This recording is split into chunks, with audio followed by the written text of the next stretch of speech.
Hey, welcome to Movie Time. Beasley, shut the fuck up. I knew it was you. I didn't have to look. We'll send your ass back to Crenshaw Pete with them hot-ass coat hangers. Would you like that, bitch? This is Movie Time Warp, a podcast where five film school friends in ugly chairs rank and discuss the best movies from the past. This season we are warping back to 2009. And welcome to episode number 13. I'm your host, Beasley. I'm Matt. I'm Corey. I'm Jeremy. I'm Anthony Ace Dizzle's cat. And today we're going to talk about Black Dynamite. It was released October 16th, 2009. This is amazing. Saw it in the theater. Me, Corey, and Matt saw it in theaters together, and I think we left in tears, doubling over from laughing so much. It only opened in 70 theaters. Yeah, Well, it was. and it just happened to be one in Greensboro because I was like, we're going to see Black Dynamite. We're going to see that, right? Yeah. That is the plan, correct? Yeah, I think we were just dying the whole time in that small little theater because it was in the little. Yeah, it was. It theater. was had like a 65-inch TV for the screen. Yeah, it's like 10 people in there. Yeah. I have never seen it. I didn't want to see it because I thought it was like a slapstick spoof type thing. Yeah. And really the only movie like that I like are trauma movies and Top Secret. Yeah, at that point, in 2009, we've already had our fill of X movie. So epic movie, superhero movie, scary movie. Oh, I like Not Another Teen Movie. Yeah, in that era. Yeah. So now you're at the point where you thought it was going to be more of the same. Yeah, and I just was like, I'm not interested in that. So how did you feel initially going Loved right into it. Yeah. I thought it was great. It's so much fun. I mean, if you're not braced for it, or if you think you're going to see something other than what the cover and the title tell you, then you're watching the wrong movie. Mm-hmm. Ace, Like- did you watch this movie in theaters or did you see it at home? No, man, I had somebody burn me a copy of it,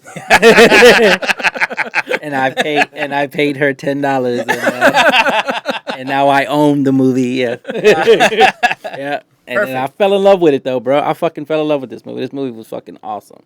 It's fun. You're right. And then That's all it is. And then I was working at Blockbuster, and then when I saw it on the new release wall, I was trying to get every fucking body to rent that movie, bro.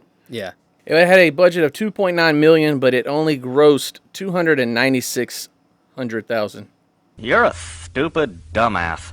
296,000? Yes. 296,000. That's a lot, bro. It's $2 million. $2 million. So it only grossed that, which is a bummer. Yeah. Yeah. But it became a classic Cult after classic. the fact. Yes, sir. That's just the box office. Yeah, I don't know how much it made after it in DVD sales, No, I think it streaming, all that. It ran in festivals. I think it was not Sundance, but Southwest Darling. It did do Sundance. Yeah. So it was kind of one of those late night ones where It had a lot of release dates. I really had to Yeah. try to find it because they give you all the release dates for all the film festivals. Yeah, so it played that circuit for a while, and it's just one of those word-of-mouth movies. It worked when people saw it, people loved it, and then it did indie theaters like how me, you, and Corey saw it, and you saw how it was. When we came out, people were literally asking us, so what did you think of the movie? Like people were wanting to know. Go see that. Yeah, we had people like interviewing for like newspapers and stuff, so what did you think about this film? Because it was such a big... Walking out of it, I was just, okay, you want to be refreshed once in a while. Yeah. You don't want something shoved up your ass, especially now. Oh my God, if it came out now, who knows what would have happened? Couldn't be made now, I don't think. You don't think? I don't think so. I think with Well, just no, how I mean- trends change and like, sensitivities to humor and stuff Well, they've like that. done a Western and I haven't seen it yet, I hadn't seen it either. but I want to because I didn't even know it existed Pussy. until after I watched Oh it. yeah, the Western one he did. Yeah. Yeah, I saw it. How Is was it good? It was good. Yeah, it was Okay, good. because it's got the same people Yeah, back. yeah. It was good. So That I'm was interested. funny. But anyway, 6 one half dozen the other. It was worth the watch, and if you haven't seen it, you really should. It's a lot of fun. If you don't, again, you've got to be braced for a mock-up blaxploitation movie that hits every single chord it could possibly hit, and then some, and then you're there for it. Right. Yeah. It's a movie that makes fun of the genre, but also is a testament to the genre. It is. It's a testament to the genre. Right. Bam. So Tyler just... Because a lot of the things they make fun of are things that actually happened in those movies. Right. Yeah. But they don't go so far with it to make it super ridiculous. Mm-hmm. And even though the budget, they do it well. Right. When they do it. Wouldn't you have loved to have been on that crew? Right. Like Holy shit, dude. It feels like, in like just watching some of the behind the scenes stuff, like it sounds like they had a lot of like organic, it's just fun in general. Like just people are, shooting the shit, seeing what's stuck on the wall. Like even talking about some scenes, like when that guy jumps out, they had that shootout with the donut. Apparently the guy forgot to hit the brake and the car keeps moving and stuff like that. Car keeps moving, yeah. They kept it in because it made it funnier and more organic to the time period of like the oops moments or the things that are captured just organically on film. It just feels like that was captured as well with the spirit of the film. It was a 20-day shoot. It was directed by Scott Sanders. He's only done 3 movies that have IMDb credit anyway. Mm-hmm. In 1999, he did a movie with Alec Baldwin and Rebecca De Mornay and Michael Jai White called Thick as Thieves. Mm-hmm. Did Black Dynamite in 2009, and then he did Aztec Warrior with Louis Guzman and Terry Crews. That was in 2016, and that's it. That's about it. The movie was written by Michael Jai White, Byron Mins.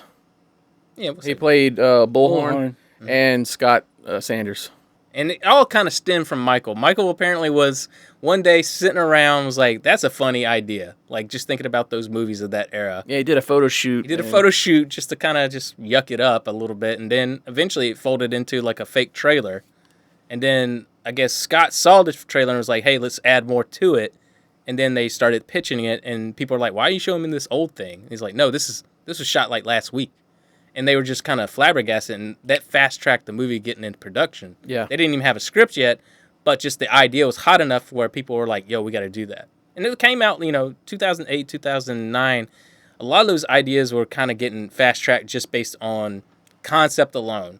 You were seeing movies like Be Kind, Rewind, and stuff like that was coming out in this era where it's like everything felt a little bit more homemade or low grade. It was okay. It was fun. Okay. It was fine. And it didn't feel too low budget, so people felt like this is safe enough to do. Now, I know this came out in the early 2000s, but do you think the Blair Witch Project has something to do with that? I think post It opens people's minds up to... Man, that theater was hotter than this booth. Well, I will say... With bullshit. I'm not saying it's a good movie, but I'm Right. saying it just opened up audience to that type of thing. I think you have This a good isn't sticking like point. that. This isn't know it's like not. that, though. I think you have a good sticking point for low budget stuff like Paranormal Activity and stuff being successful around this time period too, though, because it made people say like, "Hey, what can we get away with not spending a lot of money?" And maybe something that's like trends low already, like black exploitation films were already lower budget films anyway. Maybe we can get away with that. So I could see that working out, at least in the producers' minds. Now, I didn't have much experience with blaxploitation movies other than Coffee. Okay, That's the only... and The Mac, but Coffee stood out more to me. Matt, did you grow up watching a lot of this? I knew of them, but you weren't allowed to see them. Yeah. And since you weren't allowed to see them, I sought them out later when I was on like film questing, looking, and when I was in film school, and then I was going to all the weird places and trying to find as many, DVDs of things I hadn't seen. And so, I've seen the quintessential ones. I actually heard the music from them before I saw the films. That makes and sense. Being in film school and like dabbling in music all the time, it sort of drove me to see some of, like Avenging Disco Godfather or Superfly, like Superfly especially because of the soundtrack, which is, extremely popular. Yeah. But, there's a fascination to it, especially if you make film. Yeah. Because you're like, okay, what did they have? Let's see, they must have had like a 12 by with a ultra bounce, and that's it. No Right. power, no generator. It's flying at the seat of your pants. Yeah, filmmaking. or there's a generator and there's like a 1200 HMI, and then the rest of it is like doing the coffee pot. Yeah. And let's shoot. It's just That's it. The very first blaxploitation movie came out in 1971. It was called Sweet Sweet Badass Song. That's done by who was it? It's Mario Van Peebles, right? Mario Van Peebles. Yeah, he wrote, directed, father. produced, Yep. acted in it. He did everything. Melvin Van Peebles. That's right. I remember Black Knight at the drive-in theater where they played blaxploitation movies Oh, in the 70s in Kansas. Old. And that you couldn't. I would ask about them, like why we can't go to. No, it's Black Knight. was that still segregated in the? No, it was just they played blaxploitation movies. They was literally calling it Black Knight. shit. I'm sure that was a whites only Right. conversation. It's black. Don't go, it's Black Knight. Stay away. I don't know. It was the 70s, man. That's It's a pretty solid name though. Wow. Well, Black Knight. It's straight and to the point. Don't go. Don't go. I mean, Go. you can go. It's Good luck. good branding, right, Corey? If you were going to rename it, what would you call it? Anyone? What night was it? Was it Saturday night? Soul Night. Fucking yeah, Soul Night. Saturday night at the movie theater. Saturday night Soul. All right. It was Kansas Oh, in the Lord. 70s, so it was probably like Lord. Tuesday night. Oh Lord. That's the only night they would reserve. Oh man. Welcome to Black Knight. Wow. My first experience of like this genre was actually, through spoofs. I was watching stuff like parody movies through Keenan and Ivory Wayne's, like I'm Gonna Get You Sucker. Me and my best friend, we watched that a lot growing up, and it was just hilarious. But I found those movies afterwards that were being made fun of during this time. Now, of course, it was making fun of more stuff like Shaft and stuff like that, but it made me interested in that genre as I grew up. So I came to it much later in the, mid-early Well, 90s. like Shaft, I got Shaft in one of those VHSs where it had the fucked up cover that was made out of like cardboard. That's when I saw Shaft. That's when I saw Dolomite. Avenging Disco Godfather I had to find. I had to seek that out. Superfly's Pretty much pretty everywhere. popular. Yeah. You can get your hands on it. But yeah. You But see Blackula? I saw Yeah, I Blackula. saw Blackula. That shit was dope. I was introduced to the genre, I guess probably through a lot of people my age, was Quentin Tarantino's Yeah. Jackie Brown. Oh, yeah. That's why I got, when I was at our friend's bootleg DVD store, and he had the blaxploitation thing. That's why I grabbed Coffee, because it had Pam Grier in it. Oh, that makes sense. It's like I got blaxploitation movies and Russ Meyer's movies, Oh, perfect pairing. and I was set. Yeah. Yeah, I think with Tarantino's love of like that genre and that era that he grew up with, just kind of like, Matt grew up with those films around in his era. Either absorbed them or he didn't. And obviously Tarantino did and took that into his own, abilities with Jackie Brown and stuff like that. It's gonna be bald night, y'all. He's going to be sweating through it now. God. Sweating It's through gonna it, be bro. bald Guess night. what? I'm bald. Sweat night. It's bald night. If you don't like it, you can watch something else. Damn Black Knight is bald night. I'm gonna come. Next to the disco field. Do we want to go ahead and get into it? Let's Get jump into right it. into it. All right, so it opens up with a Anaconda Malt Liquor ad starring Leon St. James. Just And it's jumping- fancy. Yeah. It's fantastic. When you pop the top, the panties drop. Is that Anaconda Malt Liquor? Liquor.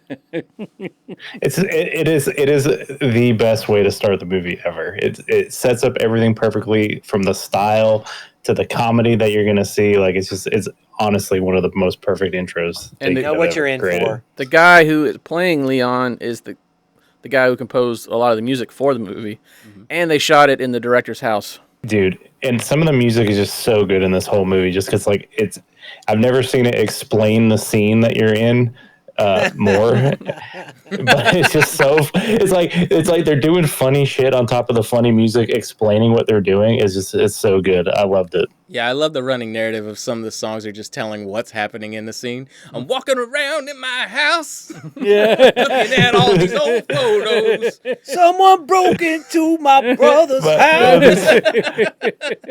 It's beautiful though. It's Yeah, they leaned into the my dead brother or 18-year-old Black Dynamite. Yeah, we'll get there. I'm your brother.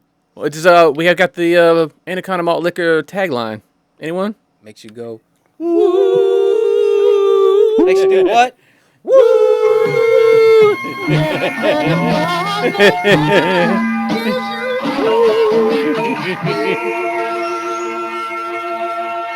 All right, so we go from the Anaconda Malt Liquor commercial into nighttime out in front of this warehouse, which I think is Lacey Street Studios, which a lot of things were shot there. Mm-hmm. They shot a lot of this movie there. Whew, jeez, so hot in here. It's so hot. Anyway, three I guess they were pimps. I assume they're pimps. Gentlemen, I thought they all was- 3 of you are in the top of your field. I thought they was drug dealers. That's what I thought They're too. dealers. Yeah, They're yeah, dealers. yeah. They're drug pimps, you dealers, know, yeah, a yeah. little bit of everything. Yeah. All right, so the one in the bright green shirt is obviously the standout of the 3. They say that there is a informant amongst them, and he kind of gives a Shakespearean sort of delivery. I told you jive turkeys. And he's like, "What do you mean?" Yeah. So I anyway, ain't no snitch. And then there's suddenly the big action scene at the beginning of all.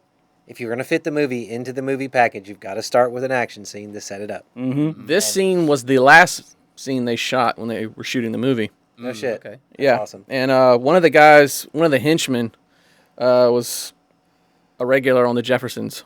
Oh, okay. The guy with more of the square-looking head. He was also in the opening scene of House of a Thousand Corpses. Oh. He walks over to Jimmy, and he's like, "He's dead." Bum, bum, bum, bum. He's dead. We go from that to A detective scene. Yeah, he's like, oh shit. I love this crime scene because it just sets the movie right on track real fast. It's like, oh shit, the town's gonna run red. Do you know whose brother this is? Sets it up so fast, and then it cuts to him having relations with Banging women Yeah. 3 chicks at once. of Like all he's- races. He's banging 3 different he's got chicks, and they're all the like, Asian, "Oh, the white, Neapolitan black. of women there. Asian, white, and black. He's got the- implying that he's got 3 dicks. Yeah. All of them are feeling it. But it's great. You know, he's finished, tucks it all in, and then you get Corey. Can you put on the female voice and read those lines for me, please? Which lines are you speaking of? Black Dynamite. That's the best oven I ever had. That goes double for me. That's the best oven I've ever had. And what does he say? He says, "Be quiet. You gonna wake up all the other bitches." Yeah. There's 2 more passed out. And then you see it's a room filled with more. It's like, it's so, But then we go into like a montage of him driving. That goes triple for me. And And it kind of it does some split screen stuff. He's driving. He's in his 1971 Cadillac Eldorado coupe, and they do some like start to animate stuff, but Yeah. then they kind of don't. yeah, it's like just the mixed bag of stuff that you would see in that era of like, we're just going to see what sticks. And like, sometimes it's very like feels very a trancy. little psychedelic. A little psychedelic. The solid color background with the black and white, image pulled from. Actually, I don't know how they did it back then, but they did it. And it's just, you can still make out who the person is, but it's, it's not quite them. It's like it a allows you to photostat. throws the titles up over here and gives you the feel to do it. I love the technique. It's my favorite of all time. I guess it's like a photostat. I just yeah. wish, Bond intros, the same thing. I like an intro like that in my movie. It's perfect, and it fits the time period. It fits the genre. Yeah. And plus, they do it really well.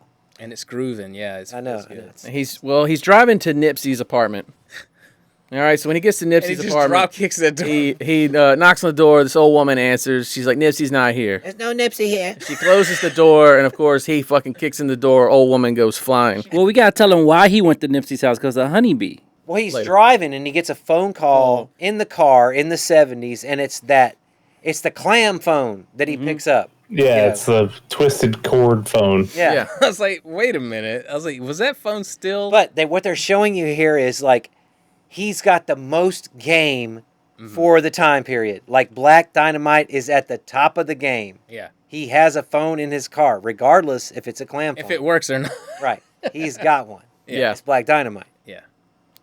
So he kicks the old lady through the damn apartment, goes over there, grabs her by her face, and he actually grabbed her face too hard. He actually hurt her in real life. Oh, Michael. Oh Of course shit! he did. Black Oh Dynamite. shit! Whoops. Black Dynamite. And then he kicks Nipsey comes out and kicks Nipsey through the damn He's like, wall. I'm right here, sucker. With Oh, a bat. With a bat. Which he kicked too early in that scene, too. And the guy flew through the back of that wall faster than they expected.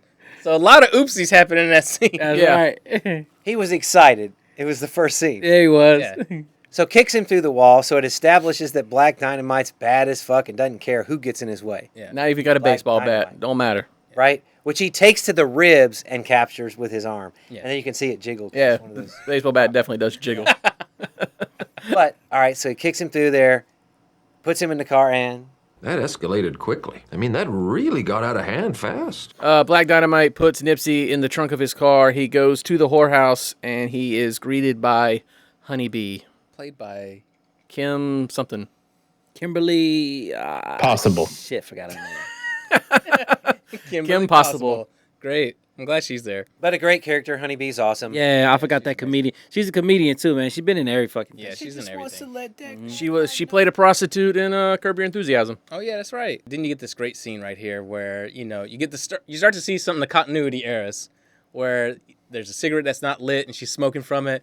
There's the teardrop that's there, and then the next shot it's not. Yeah, Black Dynamite gives Thank you, Black Dynamite. Honeybee the money, and she's like, "Thank you, Dynamite," and there's a tear, and then when we cut back to where the tear is gone. So you start to see a lot of the little tropes that we see of the black exploitation era Right. cinema. Including Black Dynamite. I just wanted to thank you for taking care of us girls when we ain't had no pimp. Yep. Which means, Black Dynamite's there for everyone, right? So when Yep. these girls didn't have their pimp, what are these hoes going to do? Black Dynamite is going to swoop in and make sure these hoes are taken care Making of. sure they get their money. Kim Right. Whitley. Kim Whitley, yeah. She's like, "We've oiled up your nunchuck chains and done your dry cleaning." And the house that they were shooting this scene in, this whorehouse, this is owned by a reverend. Oh wow. Oh shit. So, and that's how the house looked. He come in, he's like, "What y'all shooting?" It wasn't. I don't think there was a lot of set dressing going on. Oh wow. Yeah, it's just. There wasn't any set dressing. This is his normal life. Yeah, they talked about how most of the locations they got were styled as is, and that helped with set dressing a whole lot. Yeah. Oh, especially Bullhorn's apartment. Jesus Christ. Tell you about Bullhorn's apartment when we get there. All right. So we cut from him walking away from Honeybee in the actual whorehouse, and we go into Black Dynamite's office where he's sitting down doing his pimp paperwork. He's got a fountain pen writing, and that shot just makes me laugh so much. I don't know what it is. That's like, why is he writing with a No, fountain it's just pen? it's so official. it's like Black Dynamite's work is never done. He's doing all type of I paperwork. just got done getting this fucker's money. He's filing and I- health insurance or something. happened. He's doing his taxes. Yeah, so she sits down and says that her nephew's is hooked on that new stuff, that new smack that's on the streets. And he gives out those emotions of what is it this time? Like such like a sitcom moment. I love it. And she just goes in, my little boy Bucky, he OD'd. He OD'd. Black Dynamite stands up and hits his afro on a boom mic and delivers a speech that we're going to fight, and we're going to fight. And when the man gets you in the corner, you're going to fight some more. Yeah. And he's constantly just eyeing the boom mic, hoping that eventually they get the idea. Move it. So from the whorehouse, I'm assuming we're back at Black Dynamite's house, and we're training. We're treated to a sequence of fun, and it's him doing his kung fu. Right. Right, which happens every day apparently. Kung Funery. And it's like obvious it's time for Black Dynamite training. Which basically he just beats the fuck out of those guys. Yeah. So he's hired those guys to beat the fuck out of Yeah. him. There's a sequence in that moment where one of the Chasing the guy from one of the guys side is to at the other. bottom. He's looking left or right, and my son said it'd be really funny if he looks over there and he's over on the other side, and then he turns the other way, he's on the other side, and it happened, and it made my boy so tickled when it happened. And it's great. It's great 70s. Yeah. In camera edit, whatever you want to do. They're screwing around with reality, and I love it. Yeah. So after he gets done kicking the shit out of all these Asian dudes, he goes over to break some bricks. And then an old Asian man brings a phone up to him. And his aunt, Aunt Betty. And you don't interrupt his kung fu. Oh, you don't. Yeah. Everyone's supposed to know that. Mm-hmm. Aunt Billy. Her name's Billy. Aunt Billy. Who the hell is interrupting my kung fu? And Aunt Billy's like, you promised your brother's dead, Jimmy's dead, and you promised your mother on her deathbed. I love the sequence because it's back to back her saying the exact same lines basically, But this moment ends over him hanging up on her. Hanging up on it, and he can't find. Can he find the right? What's happened? Well, see, Black Dynamite, he says, I'm going to get revenge. Yeah. And she's like, oh, I hope you keep that promise more than you kept the promise to your mother on her deathbed. You promised that you keep him alive. You promised. It keeps on bringing it up. He's trying to hang up the camera. Eventually, he's like, gives up and has to slide her out. And when he goes to hang up the phone, he misses.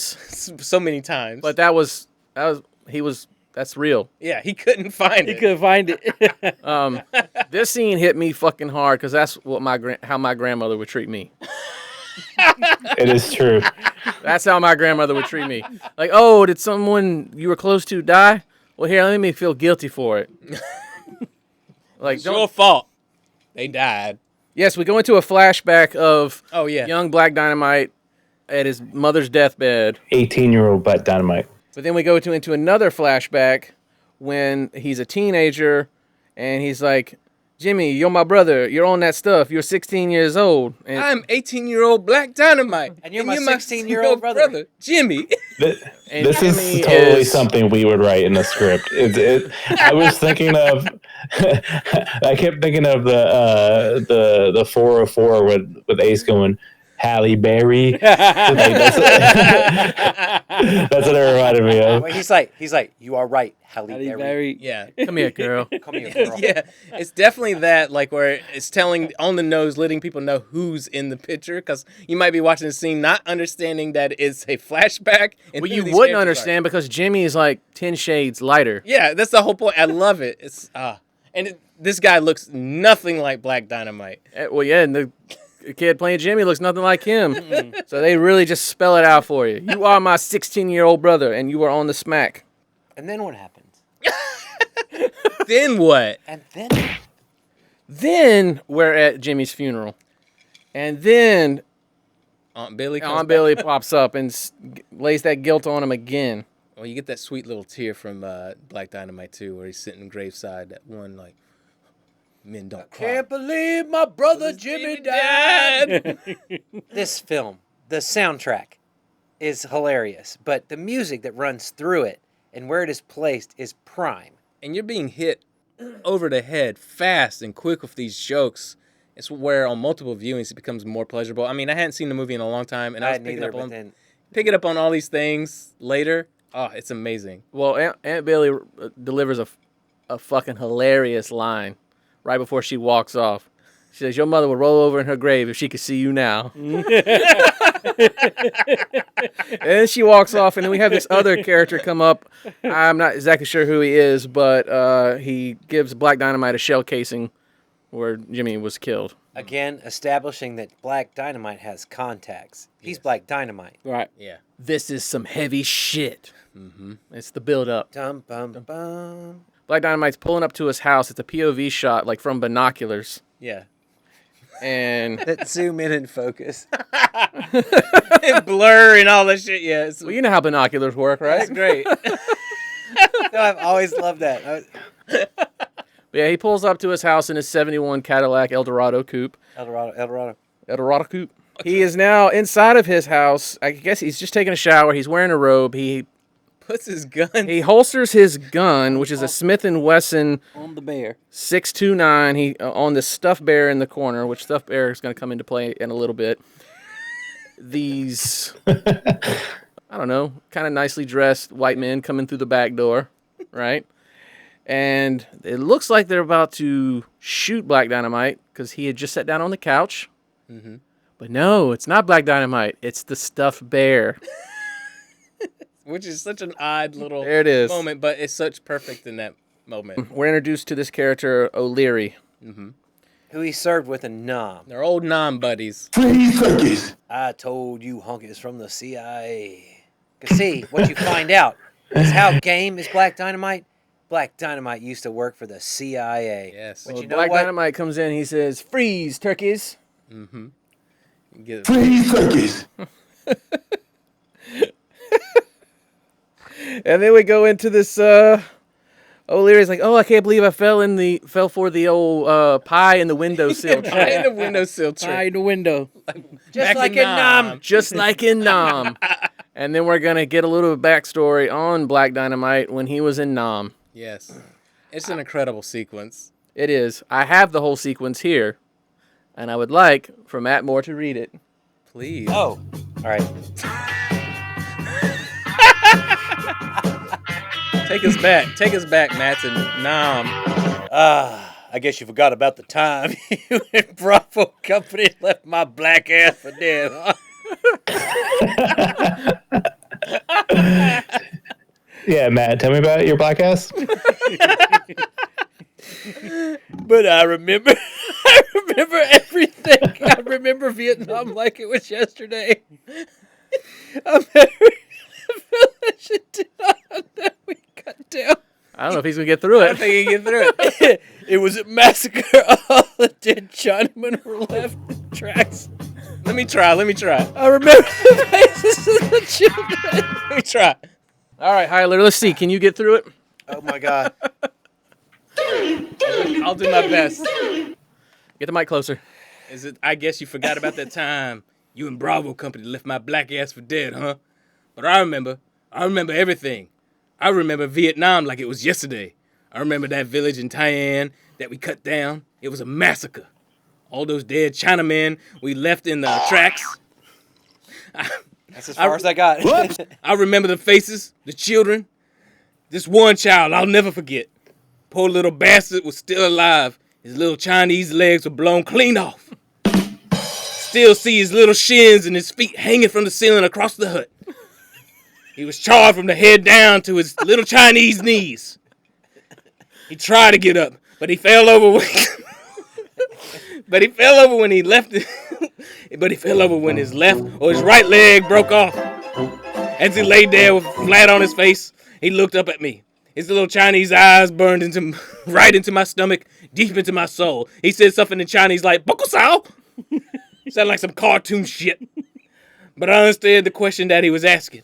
And I don't know why, and I don't know how to speak Chinese, but I know what the question he was asking was, "Why, Black Dynamite? Why?" There you go. Hey. Chinese knees. Shit. Good job. So, what did the Chinese kid say? Bokusao? That's Vietnamese for "you're full of shit." Me so horny. According to Michael Jai White, who wrote it. So I mean, that shit made me laugh when he just slips right into it real quick. So you realize that he's also a tortured soul. We totally missed the opportunity for me to read that as Morgan Freeman, by the way. Oh, shit. damn. You have to do that eventually. So you get a little backstory. Realize You do. You can't even leave Black Dynamite for dead. No. And we realize that he's a got a former heart. CIA agent. Yeah, we're about to get some more backstory Yeah. from Black Dynamite. We're going to find out he was the best CIA agent at the CIA. CIA. I was the best CIA agent the CIA ever had. But I'm no longer a CIA agent. You got to keep saying it. And O'Leary tells him there's a smack problem of epic proportions, and it had something to do with Jimmy's death. And O'Leary says, go by the proper steps because we don't want a river of blood.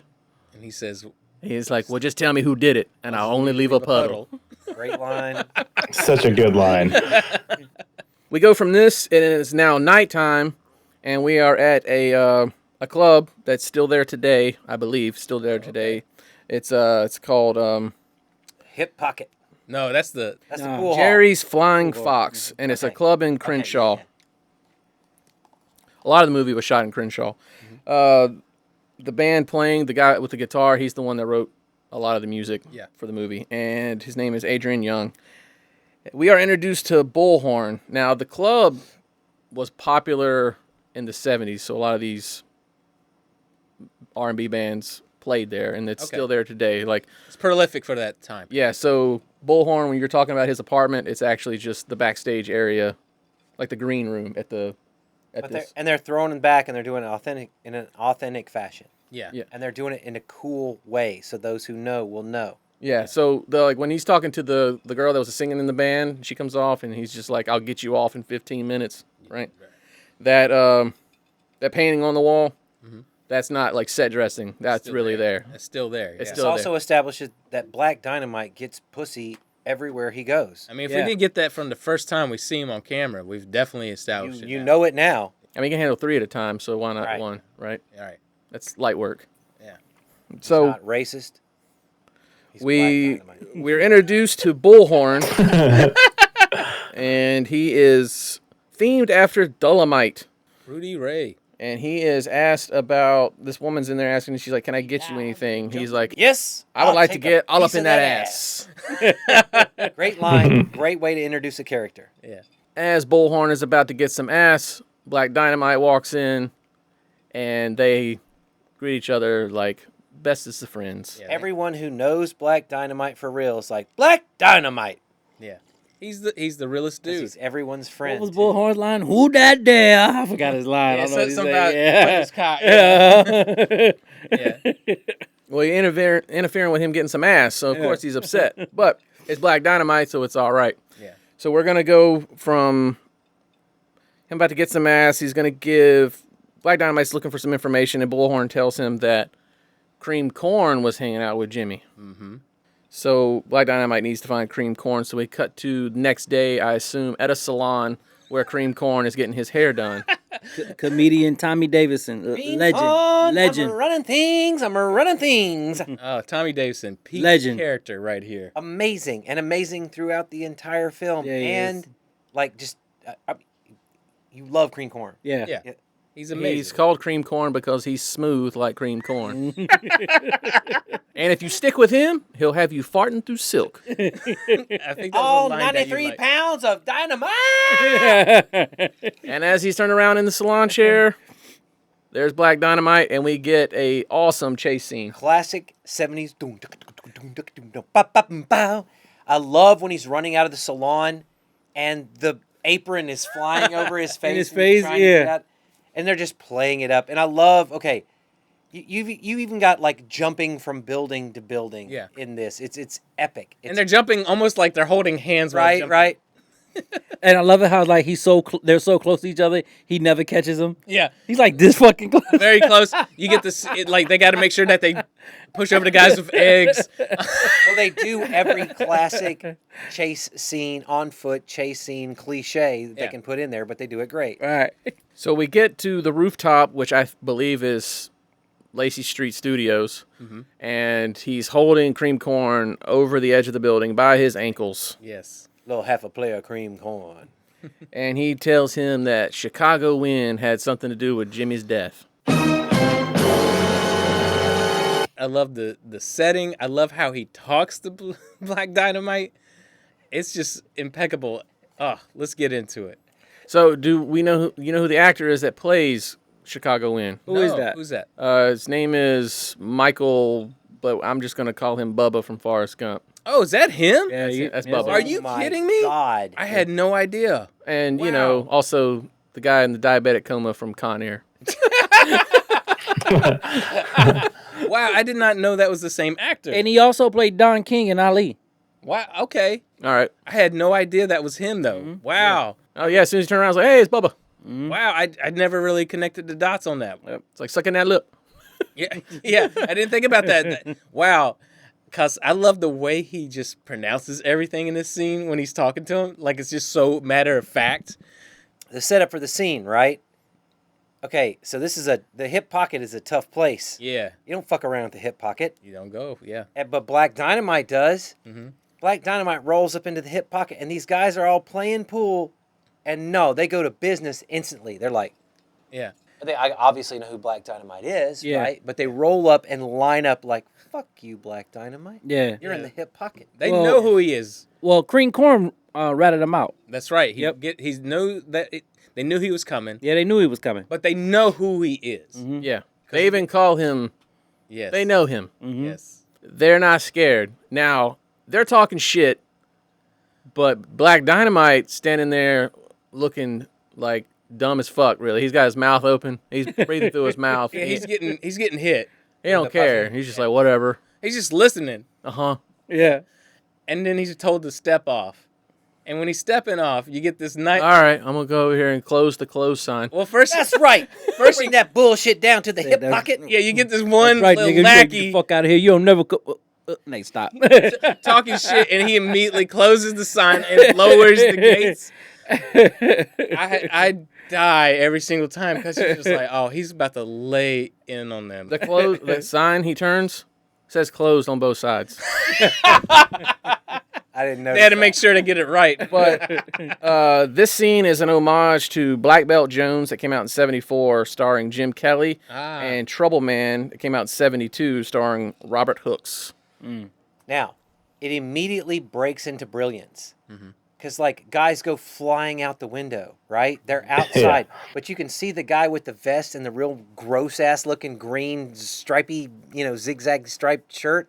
He's back inside when the fight, is still going on. More bodies. Yeah. So, he's back inside. But, I mean, and it's shit like that in this movie that, of course, all right, if you make film, you notice it instantly. Right. Even if you don't, you notice it. Yeah. But the joke is funnier to you if you've had to edit around continuity. Right. And with the Devil May Cry way of editing, I know. Did you ever edit? A little bit. You lucky bastard. So, but you'll notice though when he throws them out, it's daytime. When he was in there, it was nighttime. Yeah. You couldn't tell. When he goes to close the sign, I mean, you can see it's nighttime. And the director, he was saying, is like, we had to cut around modern cars driving by. Oh my God. One of the scene, right before he starts fighting, right? That fucking kick where he jumps up and kicks the fucking light. Oh, that's sick. Yep. That is so sick. There's so many little sick little things in there. The more I watch it, I'm like, he throws his nunchucks off screen. Yeah. And someone catches it and throws it back, but it looks like he catches it midair. I love that little sequence. Black Dynamite. Yeah. This is the only time when he's fighting where he's like yelling. Oh, God. And he's doing that just to, again, pay homage to Jim Kelly. Yeah, Jim Kelly would make those big noises. Yeah. He was also doing the hooey in the fight scene when he was, when he's doing his practice of kung fu. But it's just, that's a definite Kelly moment. But he's beating that ass. Yeah. He is beating that ass. One of Chicago Wind's henchmen pulls a gun, and this is where Chicago Wind tiptoes out. But Bullhorn comes out of nowhere. Oh, I love it. With a sloppy fucking kick, because that's how Dolomite would have done it. Right. And his kung fu is invincible. He tells, Black Dynamite to go get that, go after Chicago Wind, right? Mm-hmm. But then Bullhorn starts fighting this henchman and actually slaps him, and we get a jump cut, and then we get a different actor in to finish the fight. Yeah. Motherfucker. It's great, but again, homage back to that. Need to get some light-skinned dude get beat up. Because it's funny as a joke, even if it is a parody, but it's still like something that would happen. Like we've seen in other movies where it jumps to a stuntman to take the hit the next shot or something like that. So it's incredible that they put it in there as a joke, and it just works so well. We've both had moments in fight scenes where we got injured, and we're like, "You just hang on, ow." Yeah. Like, ow. Yeah. Like, I punched that thing, my hand's bleeding. Yeah. Now I got hit with it in an axe. An axe hit, sliced my knuckle up, yeah. Yeah, and I fell on the hilt of my sword and smashed my thumbnail. I'm like, I'm in a lot of pain. We don't have time, but like, just give me a second because it like hurts really bad. Bitch. Okay, but like, all right, Chicago Wind gets into a red Porsche. A 1978 Porsche 911. And Black Dynamite gets into a 75 Chrysler Newport. And they proceed to have a car chase. A chase. Now, I know some of the stuff that they use in the film is actual, like, stock footage, just to make it of that era anyway. So they would find from other eras, from, short ends from other movies. So we're probably pulling from different movies, like, oh, we had this scene that we could use from this, and they're all in different vehicles. And it's just incredible because you're like, why is he in a Porsche? Why is he in this other vehicle chasing each other? And they're also playing the joke where someone's driving, but they're in green screen so they can look off while they're driving. Well, that is how Chicago Wind dies, right? Oh, yeah. He's driving while turning around, giving dialogue to Black Dynamite, who he just got away from, and he ends up driving off a cliff, which you'll notice the car that goes off the cliff is blue and blows up before it hits the ground. Yeah. It's like a Corvair. And you'll see it later in the movie. Yeah, they use it like 3 times in the. They use it one more time. Yeah. And we'll get to that. Yeah. Same shot. Ace, you do a great Cat Williams. Why aren't you been doing it this episode? Well, I was going to wait till 1995 until we do Friday, and I know I wasn't in that when I was in the last one, but That's when I'll do Cat Williams. Can we hurry up and do this damn podcast? It's very damn hot in here. So That was Pretty good. excellent. Pretty That good. was excellent. I'm applaud. after Chicago wins, Demise. not Porsche goes off the cliff. We cut to what's this actor's name? The main villain, Mike Love. Mike Love. That's his name. All right, he was the bad guy in Dumb and Dumber. Yes. He's sitting by the pool with his bitches. I watched a documentary about blaxploitation. They assumed white people just sit by their pools. That's why if you see them in those movies, they're usually sitting by a pool. I guess for Italian mafiosos, I guess I could see that appeal. Well, every movie that you can think of, there was always like a pool, like establishing shot with like the lush pool with the waiter bringing them something, and they've got that weird metal thing under their neck like this. It is not Mike Love. It's Mike Starr. Mike Starr, sorry. Mike Starr. And he's great. And Idiot. He wants Black Dynamite dead. I appreciate you not using a soundbite. You just called him an idiot. Sorry. The delay is rough, so I had to get it there timely. I knew it was close. I knew it was It Mike reminded me of Untouchables. I want him dead. I want his family dead. I want his house burnt to the ground. Yeah, it did. Yeah, that's exactly what he did. He's actually like, I don't care. I want Black Dynamite dead. It's like it also is a weird transition. It's like a circle swipe sort of thing. So we go from the car swipe Fuck it. to Mike Starr doing his dialogue how he wants Black Dynamite dead. We swipe to the community center where we're introduced to Gloria and her righteous self and the congressman. What's the actress name? She was in, Gloria. she's in a lot of stuff too, man. She's a phenomenal actress. The first time I saw her was in that movie Posse with Mario Van Peebles. Oh, damn. What was her name in the Sally something. movie? Her real name is Sally. In the movie, something. her name is Gloria. She's a great Anyway, counterpart to- she is the, I guess, sort of democratic or liberal approach to the local government. And nobody wants to hear that. Nope. They want to hear from, I'm just going to call him the congressman. Right. But the congressman turns it around. I love his. He Y'all know brings it me. Yep. Not I'm me your either. friend, and I'm on a rhyme, and I'm going to get everybody worked up. He even said it. He said, "Watch me turn this shit around." It's Going like, to take you from the poorhouse to the White House. I mean, it just is what it is. Like, you know me, I'm a good old boy. It's the equivalent of that. Yeah. You know me, you know where I come from, so you know where I stand. Yeah. Done. And Everyone's gonna go familiar. Yeah. And that's why Black Dynamite's assessment is really good right after that. It's like, I love all those colorful words you're saying, but they don't understand it. Yeah. See, Black Dynamite gets it. Yeah. Black Dynamite is good with politics. No, he understands. He knows the game. He's in. He's Black Dynamite. Yeah. But she's accompanied by, I'm just gonna call them the militants. Yes. They all kind of walk past Black Dynamite, kind of mean mugging. He's gonna follow them, and they are driving a 1975 Ford Ecoline. He follows them to their, I'm gonna call it the militant lair. Oh, Basically, the room with all the wood paneling. This scene is It's a very amazing. cheap set, but it fucking works so well. But it's so tight. It's so tight. And again, a gang of fucking Like Black brilliant Panthers. comedians in that scene right there. Militant stand startled. Like 3 of those guys are like comedians. Yes, as soon as Black Dynamite comes into the door, one of the actors who was also in Do you have that written out? what? What he says to him? Hyler just said it. Now, let me tell you something, brother. Oh, that's Oh, I You have don't. That, oh, my Oh, wait a minute. God. Yes, I do. Oh, Yes, give I me do. that. Give me that. I I'll can give make you that. I But can let's do that one. let's get to it. All right. Now, the actor that stands up, Hyler, what's the line? What's the line? militant stand startled. Right. I don't know him from anything other than don't be a menace to South Central while drinking your juice in the hood. That's Yeah. Chris Spencer. Oh, okay. Okay. It's the same dude from Don't be a menace. Okay. What's his name in that? He's the one that was in prison. Yeah, he was. Toothpick, whatever. No. He was. Yeah. I ain't and- afraid to yeah, fuck a man in his ass. Yeah. Well, yeah. So it's two militant guys, and they was both in Don't Be a Menace. Okay. And Chris Spencer played the Bone check. Bone check. played the African guy who was a gangbanging turned. Oh, that's the same dude in that that's the scene same too. guy. Yep, same guy. You're And then blowing the my other, mind. You're then the blowing other my guy played Toothpick. You're blowing my mind. Toothpick and that other guy that's in the White Girls. But they were both. Yep. Okay. All right, so there we go. He stands up, and they kind of call Black Dynamite out for not being real. And Black Dynamite retorts with, I'm going to hand this over to you. I can do this one. What? Oh no.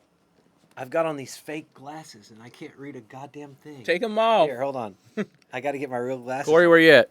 Old. While he's getting Thank you. ready, one actor is saying every line, even the scripted like camera movements and everything. That's what makes that character so perfect in this Yeah. moment. I love the direction that's happening. Later on, that same actor reads his stage direction Yeah. right before his death. Sarcastically speaking, I'm in charge. All right. That's his name. Daryl Heath. Okay. I didn't realize it's the same dude, but that Same makes dude. sense. Yep. It's just about 10 years apart. This part out. Oh, Coming. 14 years apart. I got the top bump. Bone check. All right. I remember. So once the militants question Black Dynamite's realness, Oh, man. Black Dynamite retorts with, Listen, sucker. I'm blacker than the ace of spades and more militant than you. can never make it. Oh, your whole damn army put together. While you're out there chanting at rallies and browbeating politicians, I'm taking out any money fronting sucker on a humble that gets in my way. So I tell you what, when your so-called revolution starts, you call me, and I'll be right down in front showing you how it's done. But until then, shut the fuck up while grown folks is talking. You need to shut the fuck up when grown folks is talking. It's amazing. That is absolutely amazing. What's he say, Ace? What he said, I'm sorry. I Now love this- it when this they leave scene- the room and he goes, I would have fucked him up. this scene is Fucked him paying up. homage to Superfly from 1972 starring Ron O'Neal and The Mac that came out in 1973 starring Max Julien. Okay. That's what this is the inspiration for this scene. We are introduced to Shahid. Okay. This is the one that takes him to the back and shows him all the militants training. Here's one loading the M16. There's another one doing punches. Pointed up at the sky when he's doing it, like he's gonna do something. Well, he's got to hold up for camera. Yeah. Yeah. So, Like when he licks the bullet. but Shahid lets them know. He's like, yes, this is he's real. some heavy He's shit. you've done a lot for us, brothers and sisters. So whatever you need, We're there for you. we're here. We're gonna take again, care of because you. he's Black Dynamite. You don't know what he's done for those brothers and sisters, but he's done it. Yeah. Because he's Black Dynamite. But in this room where the one guy's loading a gun, another guy's punching the air, there's a desk with books with bullet casings in them. So happens to open it up to the right page. It's just right there. And Black Dynamite hands Shahid the bullet casing. He holds it up to the fucking book and finds what casing it is. And he's like, yeah, this casing here, it works for the man. Big puzzle piece right there. Just Boom. boom, there it is. That means the man's involved. This is bigger than we thought. We went from this is some heavy shit to this bullet is from the man. Man. Yeah. Yeah. I And love that's white people. it. Yes.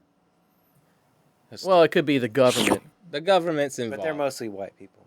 or large white man is involved. Yeah. Some sort of white man. Yeah. Okay. What happened? I was trying to find that actor's name. I can't find him. The white guy? Nah, the one who played what's his name? Shahid. Shahid. Yeah. Racist motherfucker. Who was that toward, Corey? I don't know. Matt. I was trying to find his. That one was for Matt Moore. Just because I said white. He said white. How dare you? Don't talk shit about white people. All right, what happens I'm next? white. I can talk about white people. No. No. White people put on weird things to go for walks. No, you can't, Matthew. You're right. He's right, though. He's fucking right. White people will put on clothes to go for a walk that makes no sense. He's right. And I don't understand got it. a And I'm point. white. He's got a point. Hey, you know the stretch pants and all that shit people wear when they go walking? Yeah? On the way here, I saw a fat woman on an electric bike wearing it. You can't say that word. What? Fat people. Woman, electric bike. You can't say electric bike. All right, whatever. There's no effort. Those words you can't say. All right, whatever. Was that Nickelodeon? Where's the slime? Sliming. Oh my God, if we had slime. He said electric bike. I'm just saying I saw a fat woman in workout clothes and an electric bike. On an electric bike. That's just, And it's kind of an oxymoron. yeah, you were saying they wear weird things. Did y'all know that the Democrats controlled the weather with this apparatus in the Arctic? That's why we're having all these floods. It's called ARPA. So once Black Dynamite learns that the shell casing is from the man, he goes to O'Leary's office, throws the shell casing on his desk, and wants Answer. reinstated in the CIA. Yeah, his license to kill is reinstated. He needs it. I knew you'd be back. I just took the liberty of reinstating your license to kill. Because, you know, he had a license to kill because he's Black Dynamite. Right. Yeah. I love it. He's James Bond. But now it's weird. This bullet is from the man. All right, well, let me go to the man's office and get my license to kill. It's almost like it's pointing in all types of directions. Like, what are you trying to say with this? I know it's a comedy, but like, really, like, Sure. what is that? Trying to say the man's involved? The man killed my brother. I need to get the license to kill the man that killed my brother from the man. That's right. He might be being. That's how complex this is. That's right. That's storytelling.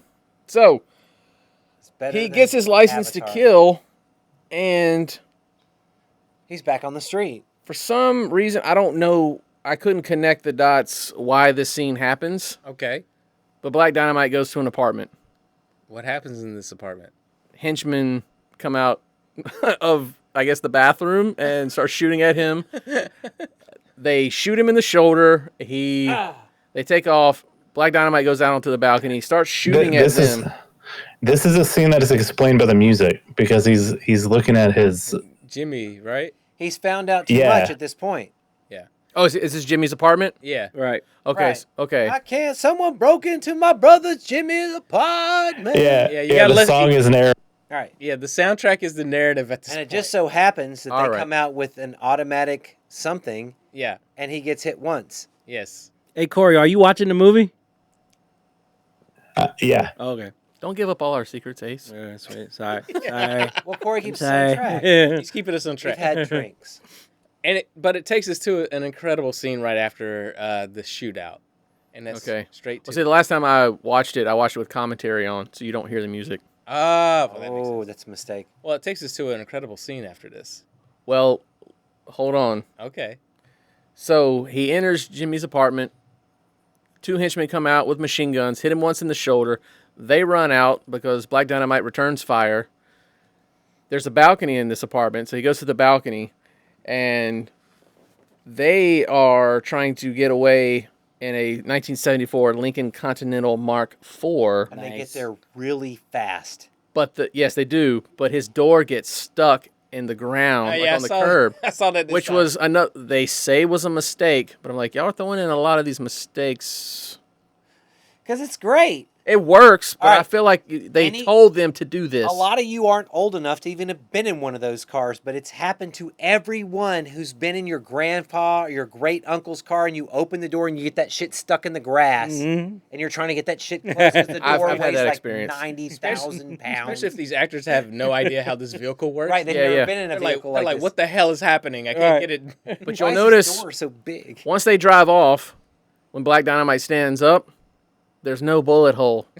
I look for it, and he So- does like this. He goes, "Oh," but you just still don't see it. Yeah, so there's no bullet hole. So then we're going to go to the hospital because we got to get Black Dynamite fixed up from that not getting shot And But I Black feel like Dynamite. also if he gets shot in the shoulder, he falls down really well. That's kind of foreshadowing for something later. I feel like that's why this was there. Oh, I get what you're saying now. So, Black Dynamite, it's just a flesh wound, just a get shot in the right. shoulder. It's very much Last Action Hero sort of thing. 2 inches to the left. Well, 2 inches the other way, it wouldn't have missed me. I don't know why I delivered that nerdy because that was Black Dynamite, but whatever. It's great though. But before the doctor walks in, Black Dynamite is taking pulse of a very busty nurse, Nurse Jenny, and she's played by porn star Stacey Adams. Nice. Nice. You know her work? Nice. Nice. She Do I is. know her work? Nah. I know who she is, though. What does that mean? I know her work. She's very blessed. Yes. Maybe, probably has some back issues. Let me get my thermometer. That's hilarious. Black Dynamite. And and the whitest character they could find. The whitest. You know what's great about this doctor?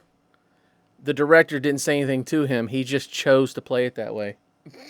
Oh shit. That's brilliant. Oh shit. Solid decision, I think. Nice. You think they found this guy and was like, he's the worst actor we got to put him in. I don't know what You the can't- casting. You don't ever forget his performance. They didn't talk about the casting. All they said was he just did it that way, and it was perfect.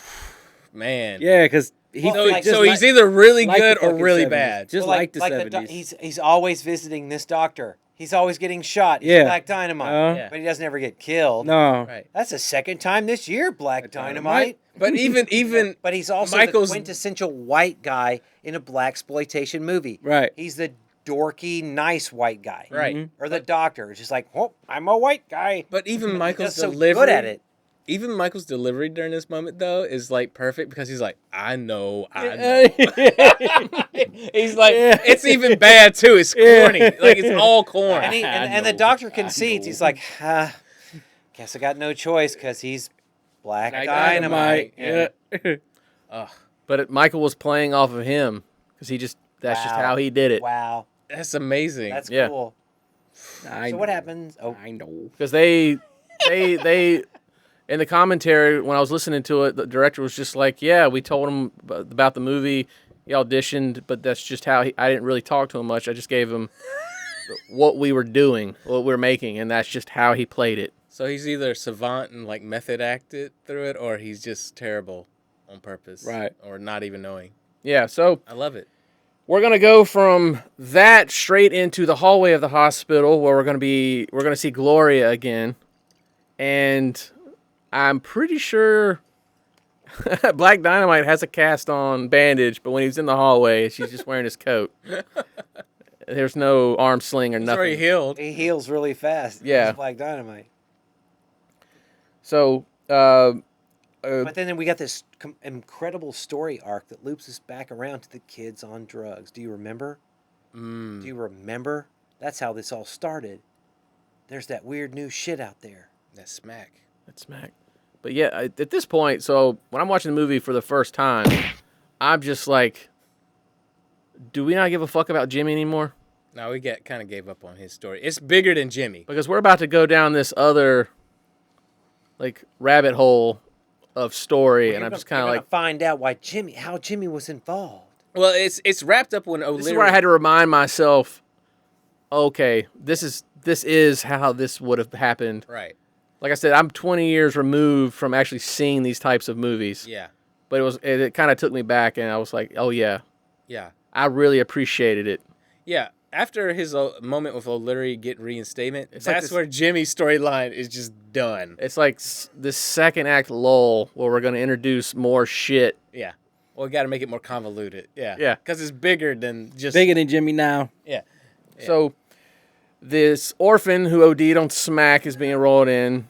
Gloria's like, no, that's not my son. It's an orphan. Black Dynamite gets upset that it's an orphan. Orphans. Yeah. He's so hard up on kids getting hurt. Because they don't have parents. Hey I Corey, used to be an orphan. hey Corey, you got that that orphan line? I searched for it. I shit. could not find it. Shit. Oh man. Then what happens? Well, what happens next is Gloria shows him around the neighborhood. Ugh. And she talks about how bad the congressman is that allows all these drugs to come in and for advertisers to show their Anaconda Malt Liquor billboards. Mm-hmm. And Black Dynamite reveals that he used to be an orphan. And this is where we cut to him in a cafeteria, and he's standing there with kids just yelling at him, "You're an orphan! You're an orphan!" Hold on. It's 3 white kids. You ain't got my mama, you ain't got no daddy. It's 3 white kids. It's 3 white kids. Orphan. Orphan. I love when they throw the first kid out of the window. Yeah. Like, okay, I know they're stunt kids, but it makes me laugh every time. It makes me laugh every time. These kids are just like, bah, bah, bah. Oh man. Like Dynamite. So, all right, You ain't got no daddy. now what this establishes for you is that Black Dynamite is a deep character. Oh, he's much deeper. Right. He has darkness. He has struggles within. Not only That's why he is such a righteous character. He is. His mother died. He promised he would help Jimmy. They became orphans. They became orphans. Somehow Jimmy was addicted to smack, but then went on to do some other things that we'll get into. Right. And we forgot about him. But Somehow he- Jimmy gets forgotten. Yeah. But he was also in Vietnam, in the CIA, runs a whorehouse. No. He was just helping those girls out. Oh, yeah, he's just helping us. He's a good guy. interim. Yeah. Yeah, that's right. Interim. Whoever help. needs Black Dynamite's help. will This ain't get Black Superfly. Dynamite's help. He's helping him. He's helping Black him. Dynamite. He's not dealing cocaine and a pimp. No. No. That's right. That's right. I'm sorry. Doesn't do drugs, just pussy.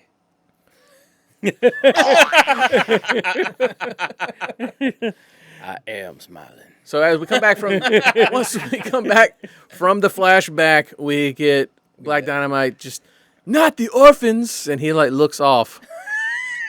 And Gloria kind of like looks off like what the fuck is he looking at? Yeah. And she's like, I'll take you to some smack addicted orphans. Hey, brother. So originally That little kid. Originally, the where she was going to take him was going to be outside, but it rained, so they had to Take it indoors. they had to find a set indoors, a place to shoot indoors. So when he walks in there, like they just found that room, Okay. those pile of boxes and shit. I Like, think they right? added those. Like just but- these like donation boxes that were written with like crayons and shit. Like somebody did it in well, they had to do it 10 quick because minutes. they had, seconds. they had to do it on the day. 30-second. again. But when you Set make dress. film and you see this makes you laugh. Yeah. Yeah. There's an extra laugh in there for those who have been there. So we walk into the room where there's all these smack addicted orphans, and one of them walks up to Black Dynamite and says, "Hey, brother, you holding?" And he grabs him and he shakes him. And Gloria's like, "We've already tried that. It don't work." Yeah, that shit. And the kid's reaction while he's getting shaken, like, He's so startled. but he's trying not to laugh. It's obvious, you can tell. Yeah. So they're leaving the orphanage, and you'll notice it's like when they're at the community center. It just says community center. When they're walking out of the orphanage, there's just a sign that says orphanage. Like nothing has a fucking name, right? And she's talking about how big the problem is, and no one's gonna help. And he's like, "Yeah, the problem's bigger than you. The problem's bigger than me, but it's not bigger than you and me." You get that, Sigga? And he's like, Can you "I gotta go. I got somewhere to be. Can you dig it? Can you dig it, sis? I got somewhere to be. Can I drop you off?" Yeah. She says, "Sure." So we're gonna go to Roscoe's Chili and Donuts. I love this really forced joke in this movie. It's so incredible. Hold on, man. The forced joke is just a great excuse to have a dude dressed up as a donut. Like overall, like this whole this whole plot line is amazing. You know why there's a man dressed up like a donut? Why? Michael Jai White hates mascots, and he's like, if I can kill a mascot in a movie, I want to do it. That's awesome. That's amazing. So He does get an incredible shot in that moment too, where the camera zooms in on him while he's rolling them out later. Oh, it's so good. Yeah, man. And real quick, I just want to give a shout out to the costume designer lady, Ruth E. Carter. And then I want to give a shout out to the production designer. I think her name is Denise. I don't want to say it wrong. Denise Pizzini. Pizzini. Yeah, man. Shout out to those ladies. This shit was killer. The production was on point. The costume was on point. I mean, they just killed it. She actually said that they gave her a budget, and then she just bought a truck full of like 70s shit and just told everybody, y'all just grab what y'all want. Just grab it. yeah, Customize their own stuff. Yep. Yeah. That's a great idea, though. No, Yeah. it is. 'Cause you're Add like, personality. No, if I'm going to be there, this is going to be my style. Right. Yeah. Yeah. Cream corn, man. Cream, corn, Right? Arsenio. All right. Sorry, Beasley. Go ahead. All right, I just all wanted right, to throw that in all there. right, all right. So Gloria goes in to order some chili and donuts. and And don't forget the hot sauce for my donut. yeah, so Black Dynamite comes out from around the kitchen and just shoots the donut mascot. And she's like, "Why'd you shoot him?" He's like, "No mascot wears shoes like those." Alligator shoe. No mascot wears alligator shoes. Yeah, there you go. So then we have some henchmen pull up in a 1976 Cadillac Coupe de Ville, and it almost the guy driving it. His name is Pete. He forgot to put it in park, Sure did. and it starts to roll, and he has to put it in park. They're all shooting. Of course, Black Dynamite kills them all by rolling the dead body of the donut mascot out of the parking lot, shooting Indiana them all. Jones styles like a bitch. So he kills them all, but the last one he kills was the guy driving. His name is Pete. He shoots him in the head. This is the first time he kills Pete. Pete will be killed in this movie 6 more times. Just want to. Because fuck them, that's why. Just want to throw that out there. Oh my god. So, Black Dynamite apologizes to Roscoe, and he's like, "Well, that's fine because chili and donuts wasn't really working out anyway." Such a dumb joke. I love it though. So we go from Roscoe's chili and donuts back to the whorehouse with Honeybee, and Black Dynamite is dropping off Gloria so she'll be safe. As a safe house. This is Matt's favorite scene. Yes, this line. Euphoria, shut the fuck up. I know that. You got to let it play. Cut out. Okay. Euphoria, shut the fuck up. I know that was you. I ain't even got to look. I should send your ass back to Crenshaw Pete with his hot ass coat hangers, bitch. Would you like that? What's hilarious about this scene is he takes Gloria to the whorehouse for her safety. Right. Yeah. Has this weird meltdown moment, and then she just goes, "I don't know why, Black Dynamite, but I feel I can trust you." After he just cussed the hoe out. Right. After a hoe. Yeah. Right. It's almost But like they let that moment sit, and he Yes. stares right off of camera. it almost feels like It's very awkward, and then she's just kind of, Yeah. she says, I just love it because it's like one of the only times where he seems like unhinged, Right, because he's normally like cool, but it's like that is just like you could tell he really pisses them off. it almost feels like in the in-universe like actor is like does not like that actress, and like if she appears, he's just fucking over it. Yeah, when the whores cut him off, he don't like that. Yeah, he don't like being cut off because he's looking great on camera, and she comes in and just stifles his moment. I was thinking this would be a cool like setup for a sequel, where we go back and Find out what's going on with their relationship. she's like caused some sort of something that happened bad to him. What this is telling you is even Black Dynamite has his limits. Yes, Right. Boy, does he. So you'll notice after Gloria's like, "Oh, I feel so safe with you, Black Dynamite," and when he's walking out the door, when they cut to the wide shot, Honeybee breaks character and she's laughing. Oh, is Oh, Yeah, shit. yeah, she All broke right, character. I gotta watch that. I gotta see that. I gotta see that part. So we're gonna go from that into the pimp meeting. This is probably my favorite scene of the whole thing. It's everyone's favorite scene because it's being run by Arsenio fucking Hall. Right. Community pimp meeting. Like things are rough, and the pimps have to get together to talk about this. This is totally just a Dave Chappelle sketch. It is. Like, it totally is. And again, a lot of cool actors are in this scene. Right. Man. A lot of good comedians. I'm gonna go one of the most random ones that I was kind of like, hey, look who that is back there. Is Brian McKnight, the R&B singer. Back to ones. Oh, baby. all right. Yeah. Another thing. He never says a line or you're right, nothing. you're He's right, just you're sitting right, back there. You're right. This whole scene is paying homage to a movie called Willie Dynamite. Came out in 1973. And I heard a lot of them showed up on set because everyone just word of mouth was like wanted to be involved. So they're like, who can we get to just show up for the day? And these guys were all the ones that wanted to be there in the scene. Fucking Joanna Man was there. Yeah. Okay. Or Ace's favorite Freddy movie. Enchiladas. Sure was.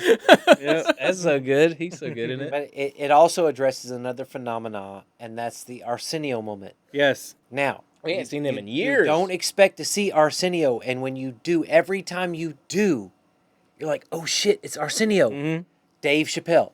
I wonder what Arsenio Hall is doing right now. He's probably at a wine and cheese party. Hey, why didn't you tell me how good this motherfucking cheese was? And you see Arsenio. It's that same thing. You're like, there he is. Yeah. And he rocks it. He's a good character. That was the end of my excitement. He rocks it. No, it's cool. It's surprising. And then you start to see familiar faces like Brian McKnight. You see, I can't think of his name right now, but the guy from Reno 911. And Chocolate something. Yeah. I'll get to that. Chocolate Giddy Up. Yeah. Chocolate Giddy Up. Chocolate Giddy Up. You start seeing so many familiar faces in here. But one of the things that Michael Jai White really wanted was this guy. He's like, yeah, Kangaroo Jack's got to be there. Yeah, that was such a wild. You're talking about Captain Kangaroo Pimp? Captain Kangaroo Pimp. Captain Kangaroo Pimp. For some reason, he wanted him there. Just to be a funny moment. And it's so random, but so good. It's so amazingly Because he does look like Captain Kangaroo. Well, like, you remember Kangaroo when we Pimp. were in the theater and we saw it, we're just like, it's great. It's fucking great. But when Black Dynamite steps in, we get a quick shot. I didn't even notice it till the second time I watched the movie. Could have been the third time I watched the movie. But behind Kangaroo Jack, that was cream corn. But they cut it so quickly that it's like you don't even see his face. It's like the back of his hair, and he's going out the Wait, sliding. are you talking about Captain Kangaroo Pimp? Yes. Okay, you keep saying Kangaroo Jack. Yeah. Instead of Kangaroo Jack. I'm going to keep calling him Kangaroo Jack. So behind Kangaroo Jack, fucking cream corn's there. He slides out through the sliding glass door. Yeah, that's a nice. It's very, Yeah. very quick. Yeah. Very quick. That's good. That comes into play later. But then we go, Black Dynamite's going to say, none of y'all are going to be dealing any of this smack. Yeah, he shows up to break up their. No entire longer meeting. sell drugs in the community. But And, Black Dynamite, I sell drugs to the community. There you go. and again, Don't let me from get this movie, it became a cult classic. And there's lines like that everyone repeats to this day. Yeah. Can you dig it? Hell no, nigga, I can't dig it. But Black Dynamite, I sell drugs in the community. Oh man. None of these pimps really have anything to do with the story. No, he's just coming But in. they're also pimps and drug dealers. Right. Yes. He's just swinging his dick, telling them don't swing or he's gonna get him. This was really just to set up the connection Pimpin's with okay. Cream Corn. Right. This is kind of like Cream Corn's redemption. Right. So and this was just another house that was already just, they decorated in the 70s and the people still lived there, and that's just how they kept it. California. As Black Dynamite is leaving through the front door, which was a fucking amazing front door, Cream Corn jumps out of the bushes, says, I owe you because Jimmy told me to go home that night. Had I been there with Jimmy, I would have been killed too. I'm going to help you. I'm going to give everybody's names. And then Bullhorn just steps out of nowhere like he did in the pool hall and talks about how he's going to basically help him too. So we got our little crew together. Yes. Now, that Jamiroquai hat that Cream Corn had on while he was hiding in the bushes was classic. But also, it sets up the sort of Sancho Panza as far as, like, Bullhorn is. Like, Bullhorn is like the shit talker that always runs with the big tough guy. Yeah. Speaking of Bullhorn taking shit, what is the line that ends the scene where he's like, we're going to put our ankles in? We're gonna put our ankles in. Well, all right. You know, What does that mean? It refers back to that first scene where you want to stay and have some food, such and such made some blah, blah, blah, and you should put an ankle in it. Yeah. And that's another one of those memorable lines. I forgot what it was. I suck. No, you Make a comment. But yeah, it's just him doing those little circles where, you know, we'll put an ankle in it. Like we're going to fuck it up. Yeah, we're jumping in. We're getting in there. We're in there. So from this, we go into a montage of cream corn, bullhorn, Black Dynamite. They're cleaning the streets. Yes. And it's marvelous. Great montage. It's a montage of them doing all sorts of things. Also, just stock footage that's owned by Sony is thrown in there. It's great. The congressman is getting upset that this is happening. We get a random plane being blown up for no reason. We don't know why. All the prostitutes are catering this event for the congressman. They're all doing kung fu. That was cut short, apparently. It was a cut short that scene scene. was actually longer. Now, And their kung fu is hilarious. A I saw wonderful someone thing. just going in there like this. chicks running in front of the camera doing this. It's amazing. It's amazing. Because remember, Black Dynamite wanted all those hoes practicing kung fu That's every right. day. He's taught them.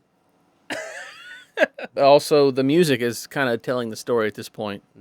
I kind of felt that the main villain, played by Michael Starr, kind of deserved a little more. Well, that's because the movie's bigger I assume than he what it day is. played.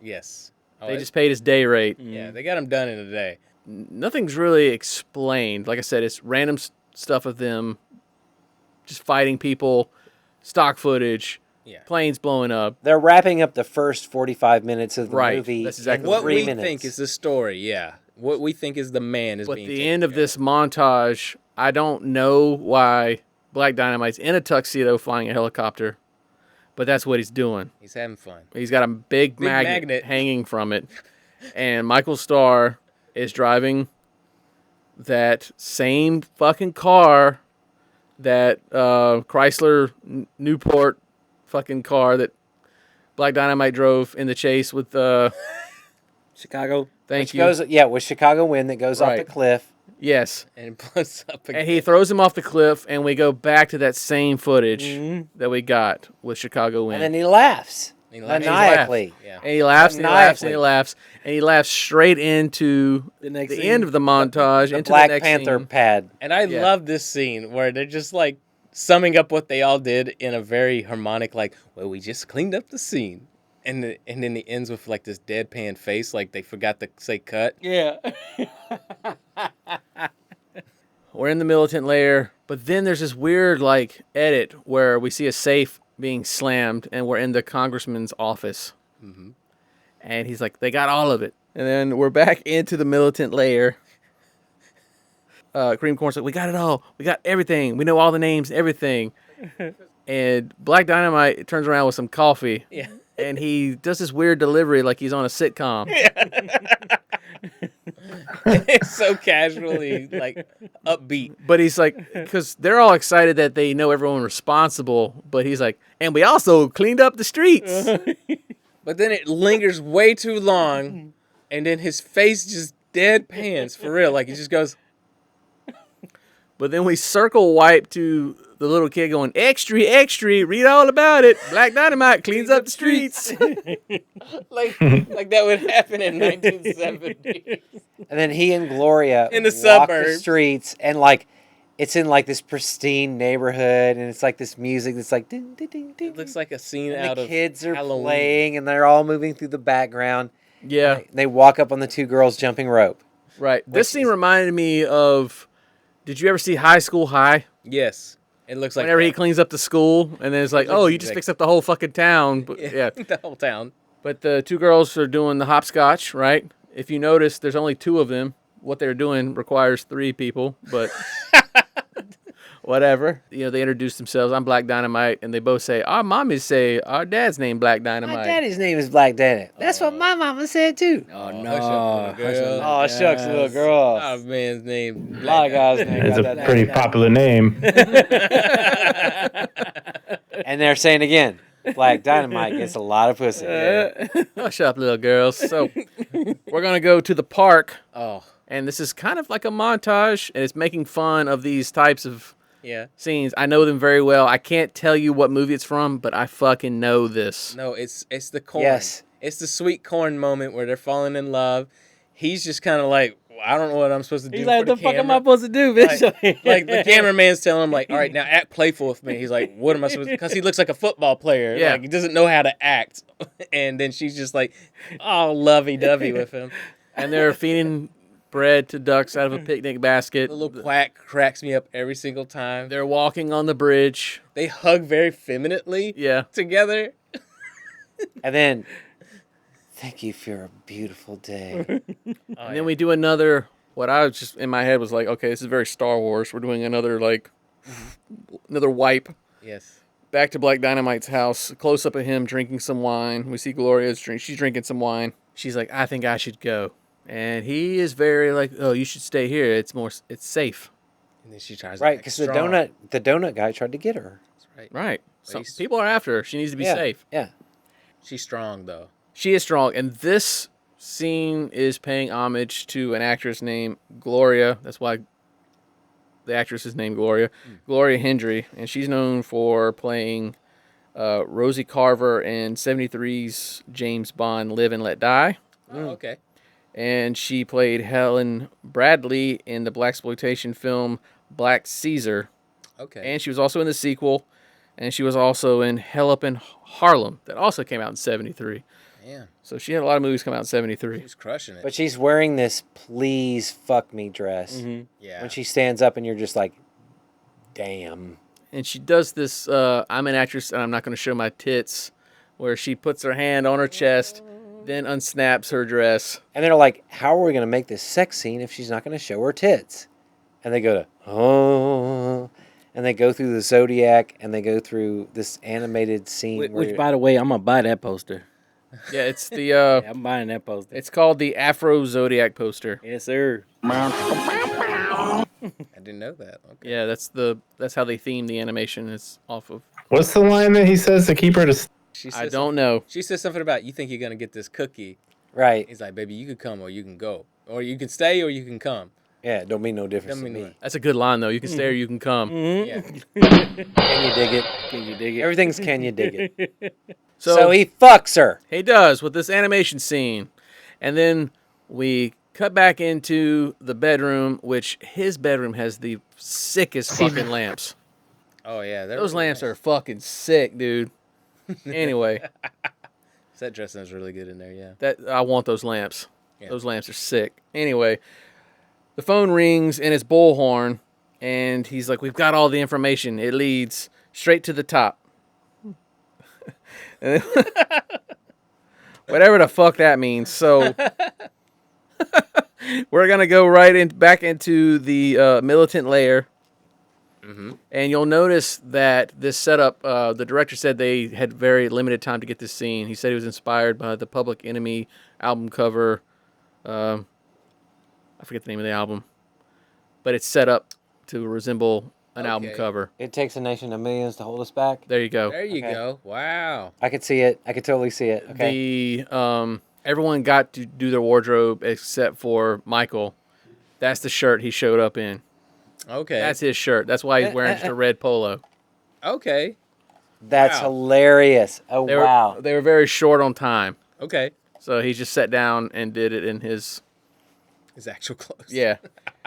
And, Bullhorn goes on this little rant, and then he just kind of sits back down. I'm not sure what that was He referencing. couldn't rhyme. He couldn't find a rhyme for what he was saying. And he was That's what it was. Because his Okay. character can Yeah. only rhyme Yeah. like a Yeah. leprechaun. He can only rhyme. So they say everything that's going down bad in the city is coming from the Anaconda Malt Liquor warehouse. So we're going to go But they don't know that yet. this is what they got from the paperwork. Yeah. Right, but they don't know what anacondas do. No, not No, yet. they don't know what the They liquor's just doing. know it's involved. They Yeah. think it's drugs. Yup. It's a front. So Much like the Untouchables. they're like, we're going to Like need the first 45 somebody. minutes of the movie. We're going to need somebody to help us. Yeah. What's his name? Gunsmoke. Gunsmoke. So we go from the militant lair to the back of a van, the doors opening, and it's just a bunch of fucking old tools. They need a guy with a blowtorch. Acetylene torch. Yeah. Yeah, but I mean, really, I like, know someone that can help. you're going to attack this warehouse, right? But it's like a van just full of like old tools. They're not even like. I don't know. It is very random because it's like they're already an army. It's the guy they knew. Yeah. It's the guy they knew, and I get the whole, like, I know a guy sort of shit. Like, I get that. But It's just to cut down one door. I like the fact that, I don't know if it was on purpose, but I like the fact that all the tools were just old and, like, kind of shitty. Yeah. Not good tools. Like, what the fuck do you need this guy for? Like, the van's basically full of junk. Maybe I'm the only one that saw that. So we're going back to the Lacey Street Studios, which is the warehouse for Anaconda Malt Liquor. And they're going to attack the warehouse. Now, this is where we're going to meet Pete, who died out in front of Roscoe's Chili and Donuts. We're attacking the warehouse. Michael Jalil White, Black Dynamite. Jalil White? I always call this motherfucker Jai White. Jai White. Grabs one of the henchmen, puts him in a headlock. Did I do that? shoots two other guys, and then breaks Pete's neck. This is the second time that Pete has been killed. Did I do that? We're going inside the warehouse. There's really no continuity to scene from scene, which I think is very cool because it's very fast. It's very fast. Straight to It gets you to the point. action's just Yeah. happening. Do we have enough information in this shot to get you to the next To one? get to the next scene, yeah. So, you want to let that settle? Sorry, my chest. It's very fucking funny. I'm trying not to laugh I'm myself. trying not to laugh. Did I do that? So, I don't really get why we have soldiers guarding malt liquor. No one ever asked that question. Why wouldn't you ask that question? But we're killing off soldiers, right? Mm-hmm. Cream Corn standing behind a crate, watching everything go down. One of the soldiers comes up behind him. Michael Jai White comes down out of the Did Raptors. I do that?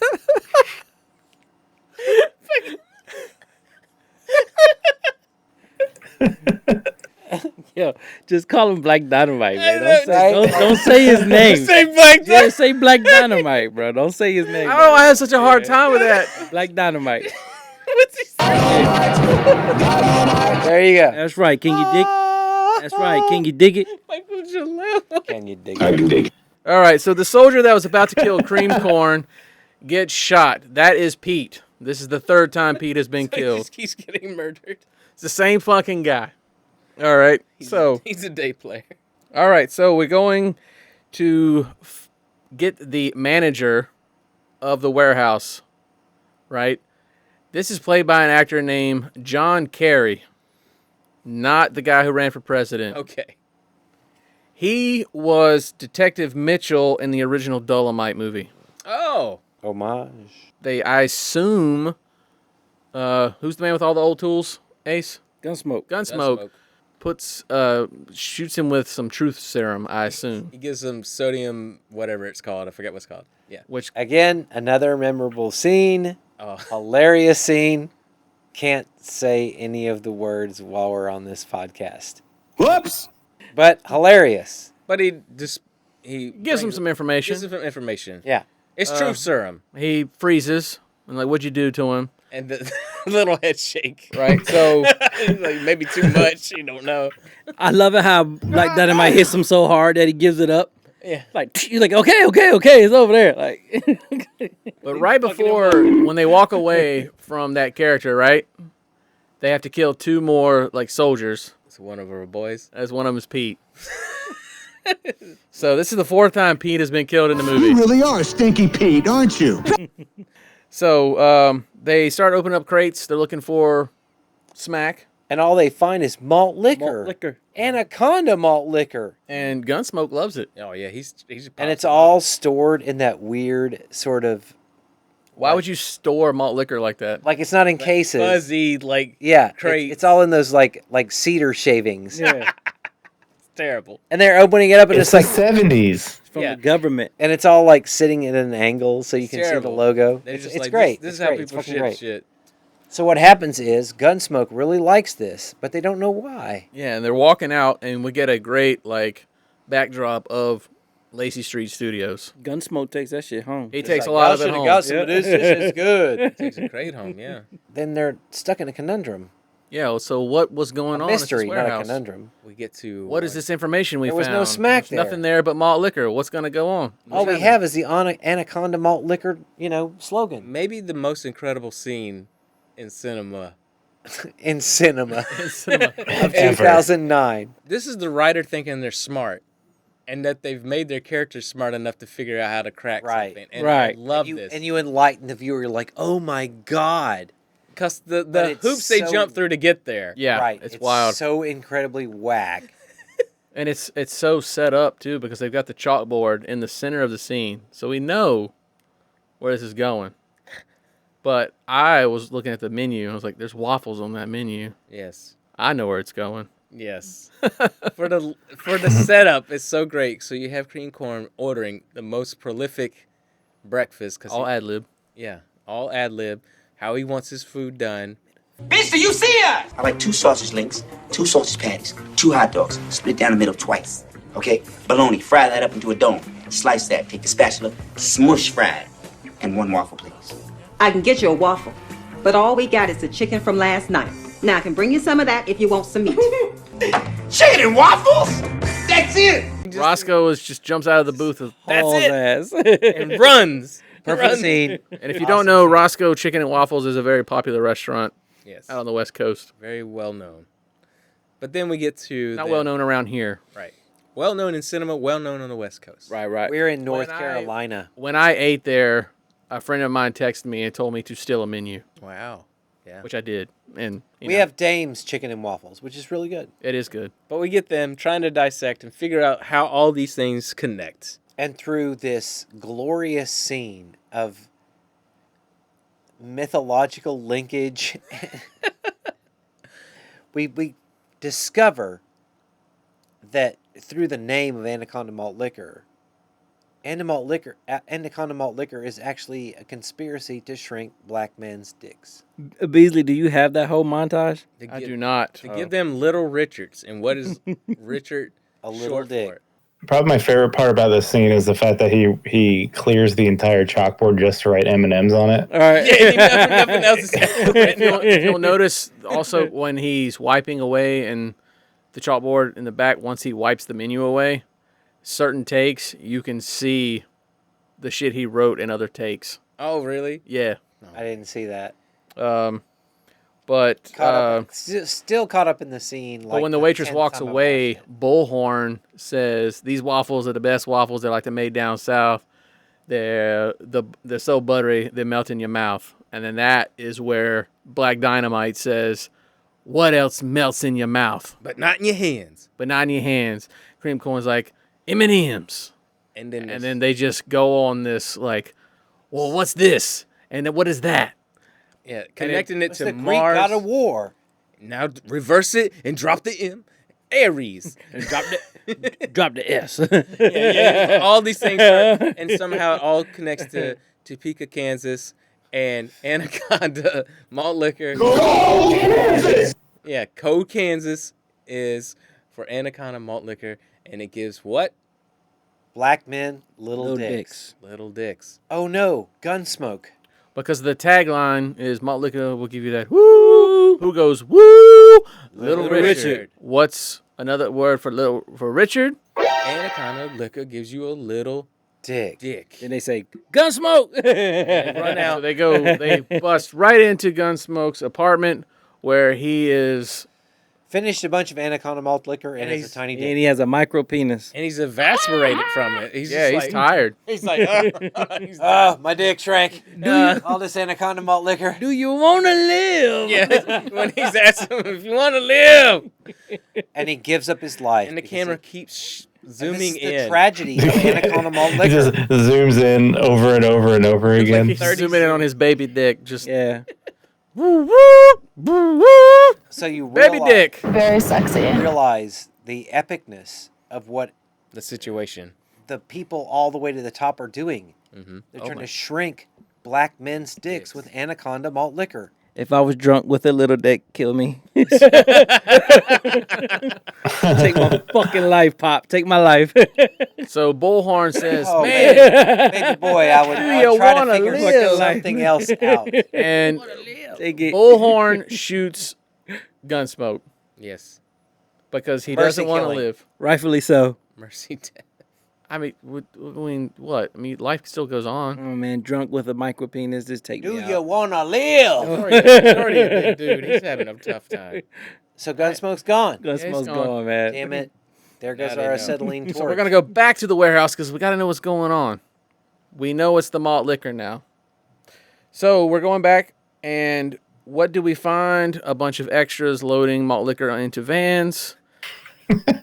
The militants and Black Dynamite are fully loaded, ready to go. Yeah. Right? They don't do shit. They do nothing. Yeah. We cut to Black Dynamite inside the warehouse, and we see O'Leary. Yes. Dun dun dun dun. He's been in it the whole time. Oh, Leary, you've been involved with this the whole time? You diabolical dick shrinking motherfucker. Oh, Leary's going to put Black Dynamite down. He found out too much. Yes. Damn it, he doesn't want to do it, but He has to. He has to. Black Dynamite, if you were just corrupt like me and played this game, we wouldn't be here right now. Mhm. I've got Black my orders Dynamite from the up cannot top. be corrupted.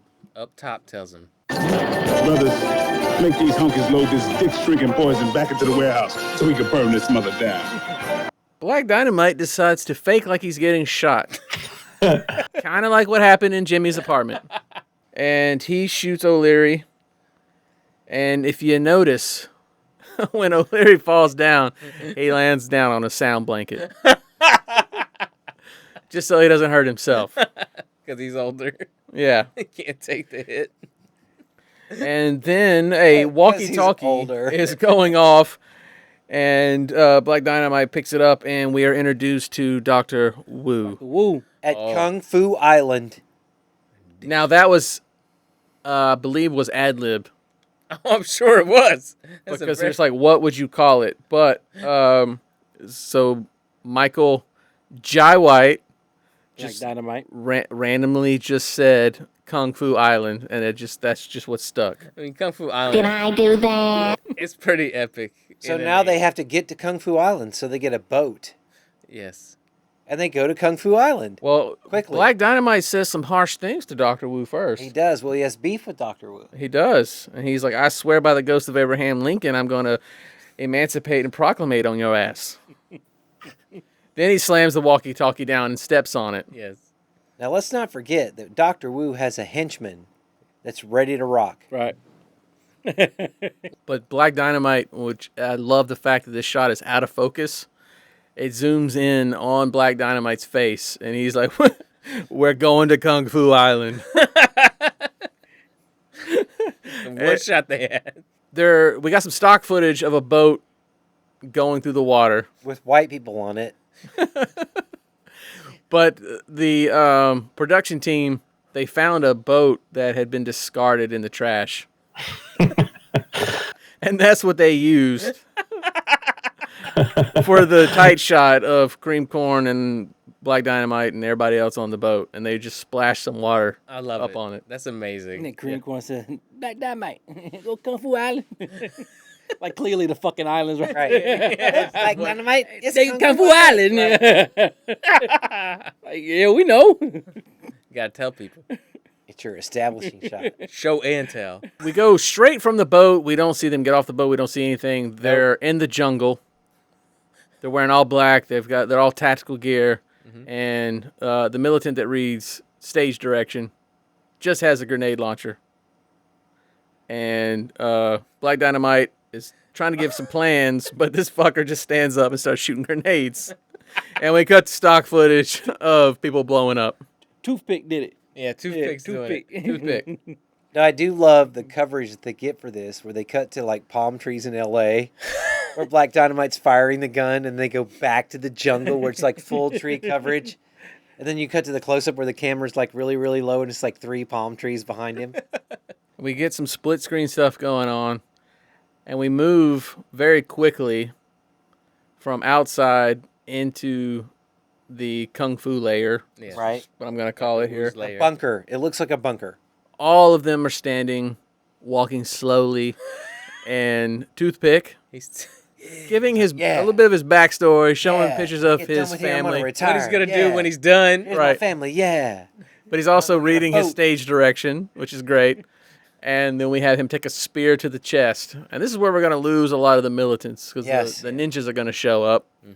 I think and one drop of them quickly. very quickly. Even some favorites. Yeah, and you're like, "Aw, the guy who said he was sorry to Black Dynamite died in the first wave." Yep, he got hit with the ninja star. Yep, the flurry of ninja stars. Yep. Cream Corn does live. Yes. I thought he got killed in this scene, but he didn't. No. You got to have the tragic Cream Corn death. Oh yeah, but I just felt like when I was watching it, I thought he got killed. He just exited. Yeah, he just kind of runs away like a coward. That's what I assumed later. It's like, Cream how did Corn, you live? will you ever learn? He ran back to the boat. Cream Corn always running. He's running things. Dr. Wu steps out. We're gonna have a little bit of a back and forth. We throw some. It kind of looked like a boomerang, did it not? Right? Yeah. Bladed boomerang. Bladed boomerangs. Bullhorn runs in like, I'll take care of this, but gets decapitated. That sequence is so good. His head lands into Black Dynamite's hands. At last! A friendship that has spanned so many years. Yes, and he just looks very, very angry, and he says, Dr. Wu, you done fucked up now. And it's the most intense face you've ever seen. Now, Dr. Wu and Richard Nixon are the only villains that actually land blows on Black Dynamite. To this point, he's pretty much been nigh invulnerable. Right. He's been backhanded motherfuckers like left and right with the hardest looking hits. So, Dr. Wu, gives him a run for his money. He's got that. But it's Black Dynamite. That red silk kung fu. Yeah, what kind of style you got now, sucker? So he pretty much lays waste to all of Dr. Wu's henchmen. Then we have a back and forth of a posing showdown with Black Dynamite and Dr. Wu. They're different styles. Red silk kung fu versus Black Dynamite Panther Fist. And this is just kind of like a throwback to just old kung fu movies. No, it's your classic showdown. It's your classic. This is Enter the Dragon. Yes, it's Enter the Dragon. Kung fu theater showdown. There's always the big top of the pack, whatever, teacher, gang leader, boss, what have you, fighting the hero. Yeah. And all the other badasses who you think are going to shut some shit down go down quickly, and it leads to the teacher of the school or the leader of the gang versus the hero. Dr. Wu is losing, so he retreats with one henchman, and they go into their lab. It's too close. Right? They go into their lab, and the henchman's following him too close, and he's like, what are you doing? I love What you doing? Go watch the Black Dynamite. The fuck are you doing? keep an eye on Black Dynamite. So the reason this happened is because Michael Jai White is a huge fan of Big Trouble in Little China, and he wanted a low pan sequence. That makes sense. And if you notice, because he drops his accent and everything, he's just like, go on to Black Dynamite. He's no longer the kung fu master. He's just the guy. like Lo Pan in Big Trouble in Little China. Lo Pan is. See, this really pisses me off. Dude, if we ever do Big Trouble in Little China, oh my God. Oh, yeah. Yeah, it's going to be fun. And we will. At some point. When did that come out? 86. 86. But that's why movies like this make it into our show. So the henchman goes looking for Black Dynamite in this hallway. Black Dynamite just kind of pops up behind him, takes him down, and rips out his eyes. So casually. Keep an eye out for Black Dynamite. Yeah, got to keep an eye out for Black Dynamite. Yeah, you get the call back. So Dr. Wu's still in the lab when this henchman's eyeball lands on the desk, looks up, this boomerang thing comes flying into the room. Oh, man. Classic line. Taking Dr. Wu's hand off, right? Did I do that? And he's like, I threw that before I even got in the room. I threw that shit before I walked in the room. I threw that shit before I walked in the room. I threw that shit before I walked in the room. There you go. Great line. But his Perfect. hand That was holding line is so good because you could tell he felt that excitement when he was doing that. Classic line. His hand's holding a briefcase, which is paperwork that's going to have more information, kind of like the congressman had in his safe. About the dink shrinkins. Going all the way to the tippy top. All the way to the tippy top. Look, Black Dynamite, the honky house. Dr. Wu dispels all the information to him to give him where he needs to go next. With his horribly obvious arm tucked behind his back. While he's like, oh, after his arm gets cut off with no blood. Yeah. But it's what it is. At that point, you're just like, okay, cool, give it to me. Just go ahead. Right before he's going to set Dr. Wu on fire, before he does, he's like, I'd like to leave your island, which is a line that Jim Kelly had in Enter the Dragon. Yeah. But Black Dynamite gets the information, paperwork from... Thumbs through 3 pages, Yep. finds the one page he's looking for. He's like, you dirty motherfucker. And he sets his Dr. Wu's head on fire. With the funniest post being on fire shot I've ever seen in my life. I was like, oh my God, this looks terrible. It's like, didn't even try. This It's looks okay. terrible. And it's great, and it fits. So It does. Black Dynamite just walks outside. There's Cream Corn. He's not dead. And he found a helicopter. Black Dynamite, I found a helicopter. Yeah. And Black Dynamite's Dynamite. like, give me a hair pick. And of course, Black Dynamite, being in the CIA, being in Nam, knows how to fly a He helicopter. knows how to lockpick a helicopter. And they're going to Yeah. take it from Kung Fu Island all the way Which is in the Pacific Islands. And they're going to go all the way across America. To the honky house. To the honky to the honky house. house. To the honky house. You the call very, it Honky very House. I top. call it Washington, D.C. And they fly up on the White House. And Black Dynamite decides he's going to parachute down. But Not before they fix their hair. Not before they fix the hair. They got to make sure that Gotta looks look right. good. They when got to you're look good. whooping now ass. the White House has this unexpected security with rocket launchers. Well, Cream Corn is also kind of like, whoa, what are you doing? Yeah. The Black Dynamite parachutes out. Secret Service guy runs out, shoots the helicopter with a rocket launcher. Get a great line. Cream corn. No. Great visual shot. It's perfect. And then like all the stuff falling from the helicopter would have obviously killed him. But Yeah, it's great. Black Dynamite parachutes down to the White House lawn, killing people on the way with his giant, dirty, hairy gun. And then Smith & Wesson. the rocket launcher guy shoots, he shoots that guy, but somehow his parachute gets hit, and he falls maybe No, 70 feet. They use the same shot, but it's the same scene where he ran out and shot the helicopter. But when they shot the helicopter, they shot from up, and they shot another angle low, and they just popped that low shot in for the shooting of the parachute.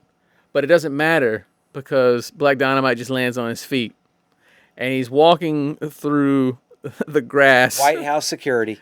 All the White House security is dead except for one guy who pops up. He does a no-look shoot as he walks away. Proceeds to basically crush his way into the White House, storms into the Oval Office, and who does he see? Well, wait a minute. Out on that field, Pete was killed 2 more times. Oh shit. man. Oh my God. Pete. You really are Stinky Pete, aren't you? So Pete was killed 2 more times there. And so we find Black Dynamite finds a little... What was that? Like a little door? A little... A hatch? A hatch? Hatch. A presidential hatch? Secret presidential hatch. Right. So he climbs in there, ends up in a hallway, goes into the White House powder room, changes clothes, gets in his Canadian tuxedo type Dynamite. Dynamite. thing. Got his jean jacket on, his jean... Right. He's got his wide lapels. He's got his high heels on. He's looking good as fuck. Walking through the hallways. A group of men in suits. They don't look Secret like... Service. They're very sloppily dressed. Yeah. But who's at the forefront of this group? Pete. Pete. Goes down again. He goes down again. He's given his life several times in service of this country. Black Dynamite easily destroys these people. We walk into the office and the Oval Office, which isn't very oval shaped in the movie, but Nope. It's awful. It looks like a law office that somebody left about 10 years before the movie was made. Yeah, it feels very aged in. It's great though. But we have the a chair- showdown with the chairs Richard Nixon. turn to us. We don't know who's in it just yet. And Black Dynamite says something along the lines of, I should have known it was you. Tricky Dick. Tricky Dick. Turns around, we see it's Richard Nixon.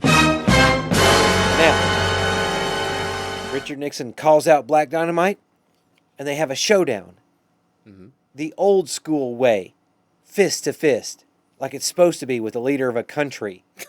And then Richard Nixon proceeds to get more licks on Black Dynamite than anyone else in the entire movie. Yeah, right. He actually can fight. Yeah, I was like, Richard holy Nixon's shit, got- he's giving yeah, him a he- fight. He knows Yeah. martial arts Right. as well. And it's like Wrong. He's clearly physically not even close Black Dynamite. to the level of fighting When he's that doing that guy moan. that he can't pronounce. But he does. What it guy are you anyway. talking about? Michael White. Did I do that? But it's great. It's great. It reminds me of like what was the Sylvester Stallone movie where they're mountain climbers? Cliffhanger. Yeah, where he fights the dude with the chain and the fat guy. Yeah. And it's like, dude, obviously Schwarzenegger would destroy. I mean, Stallone would eat this man alive. But he's like this crazy, like but he's clearly gonna get worked. Yeah. You fuck with But we don't see that. What guy are you talking about from Cliffhanger? Look, like just edit that part out. Can we go back to all right? Wow, it's funny. What Obviously, guy has chains around his neck? We're nothing. We're dead. the chain with the dust. Are you talking about Buzzsaw from Running Man? He has a chain around his neck, and that's Arnold. it's the bald guy with the tits that fights Arnold Schwarzenegger. I mean, Another one. that fights Stallone. Sylvester Stallone in. Apollo Creed? In Look, Cliffhanger. let's stop. Just stop. No, this is great. What is this? We must know. I must have crossed it up with something else. Let's figure it out. Tango and Cash. I don't. We're wasting time. Like we got. People are interested. What the fuck is the They're movie not. you're talking They- about? I don't know. Man I don't with know. Wesley Snipes. That's Demolition Man. That's what I said. Okay. Wesley. Wesley Snipes. Stop. Sylvester Go back to Stallone it. in Cliffhanger is fighting a fat man with tits with chains around his neck. With one chain with a lock on it around his neck. Is that not Cliffhanger? It's a bad movie. I'm gonna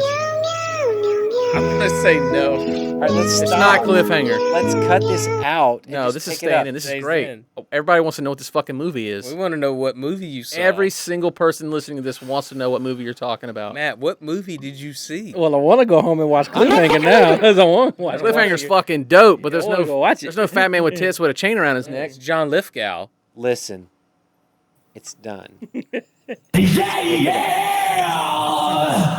You gotta be talking about Buzzsaw from Running Man. No, we're not talking about it anymore. Fat Man Chain. We're gonna have to start another roll if you don't finish this in 6 fucking minutes. It's hot. I want another movie. It's fucking. It doesn't Stallone. matter. It matters. Richard Nixon is really good at kung fu. Right, Right, Richard, right. Like, let's find out. Richard Nixon actually has game. And his old lady wants to shoot Black Dynamite, but she does. Tries. She tries, but does she not doesn't. connect. She doesn't connect, which he'll forgive her for that later. So basically, Black Dynamite beats Richard Nixon down and teaches him a lesson about being a good man. Right. Well, he wants to be killed, but He pulls a denies it. falcon on him, basically. Is what he Well, does. the ghost of Abraham Lincoln saves him. Well, you Right. see that Right. part because he takes out John Wilkes Booth's Derringer gun to try to assassinate him because that would be in the same room of Abraham Lincoln's bedroom. And I love how Abraham Lincoln sits like this. And he knows kung fu. Matt used to have a picture of John Wilkes Yeah. Booth on his It wall. was it was Edgar Allan Poe. Abraham All Lincoln right? goes, All right, yeah, he goes, Ace brought his uncle over, right? And they're at my house, and I have a little picture about this big of Edgar Allan Poe, right? And Ace's uncle goes, "Why do you have a picture of John Wilkes Booth on your wall?" Surprise, motherfucker. You remember that? I remember Do that. I bring it- remember that? I bring it up all the time. Okay, all right. Classic, yo. That's a classic. Every time I see that thing, I'm like, why you got John Wilkes Booth on your wall? All right, you bring someone I've never met into my house, right? And I brought my uncle with me. and it was I've not great. heard this story. It was great. You know, and we're just talking and carrying on or whatever. And all of a sudden he goes, "Why do you have a picture of John Wilkes Booth on your wall?"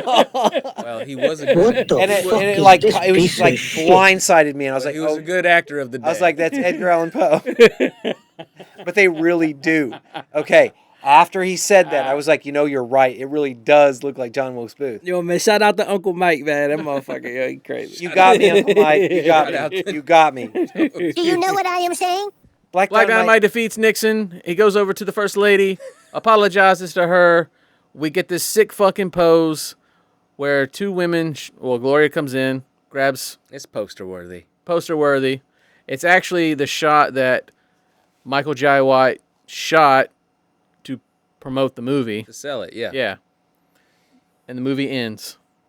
Yeah. With the greatest closing credit sequence of yes, they're all good. time. It's amazing. Yeah. It's right on par with like Lego Movie 2. It's just that cool. Sorry. Well, loves the Lego Movie. there you go. It's the best ending credits since Lego Movie. There you go. Hopefully, Fucking asshole. that's gonna wrap it up for Black Dynamite. We're gonna fucking hopefully on the next episode we can figure out what movie Matt was talking about where Stallone fought some fat man with tits with a chain around his neck. Oh my god. I'm Sherry the Dinger. All right, have a good night. Later, y'all. Later. Oh my god. Oh my Legos god. too. Nigga said Legos too.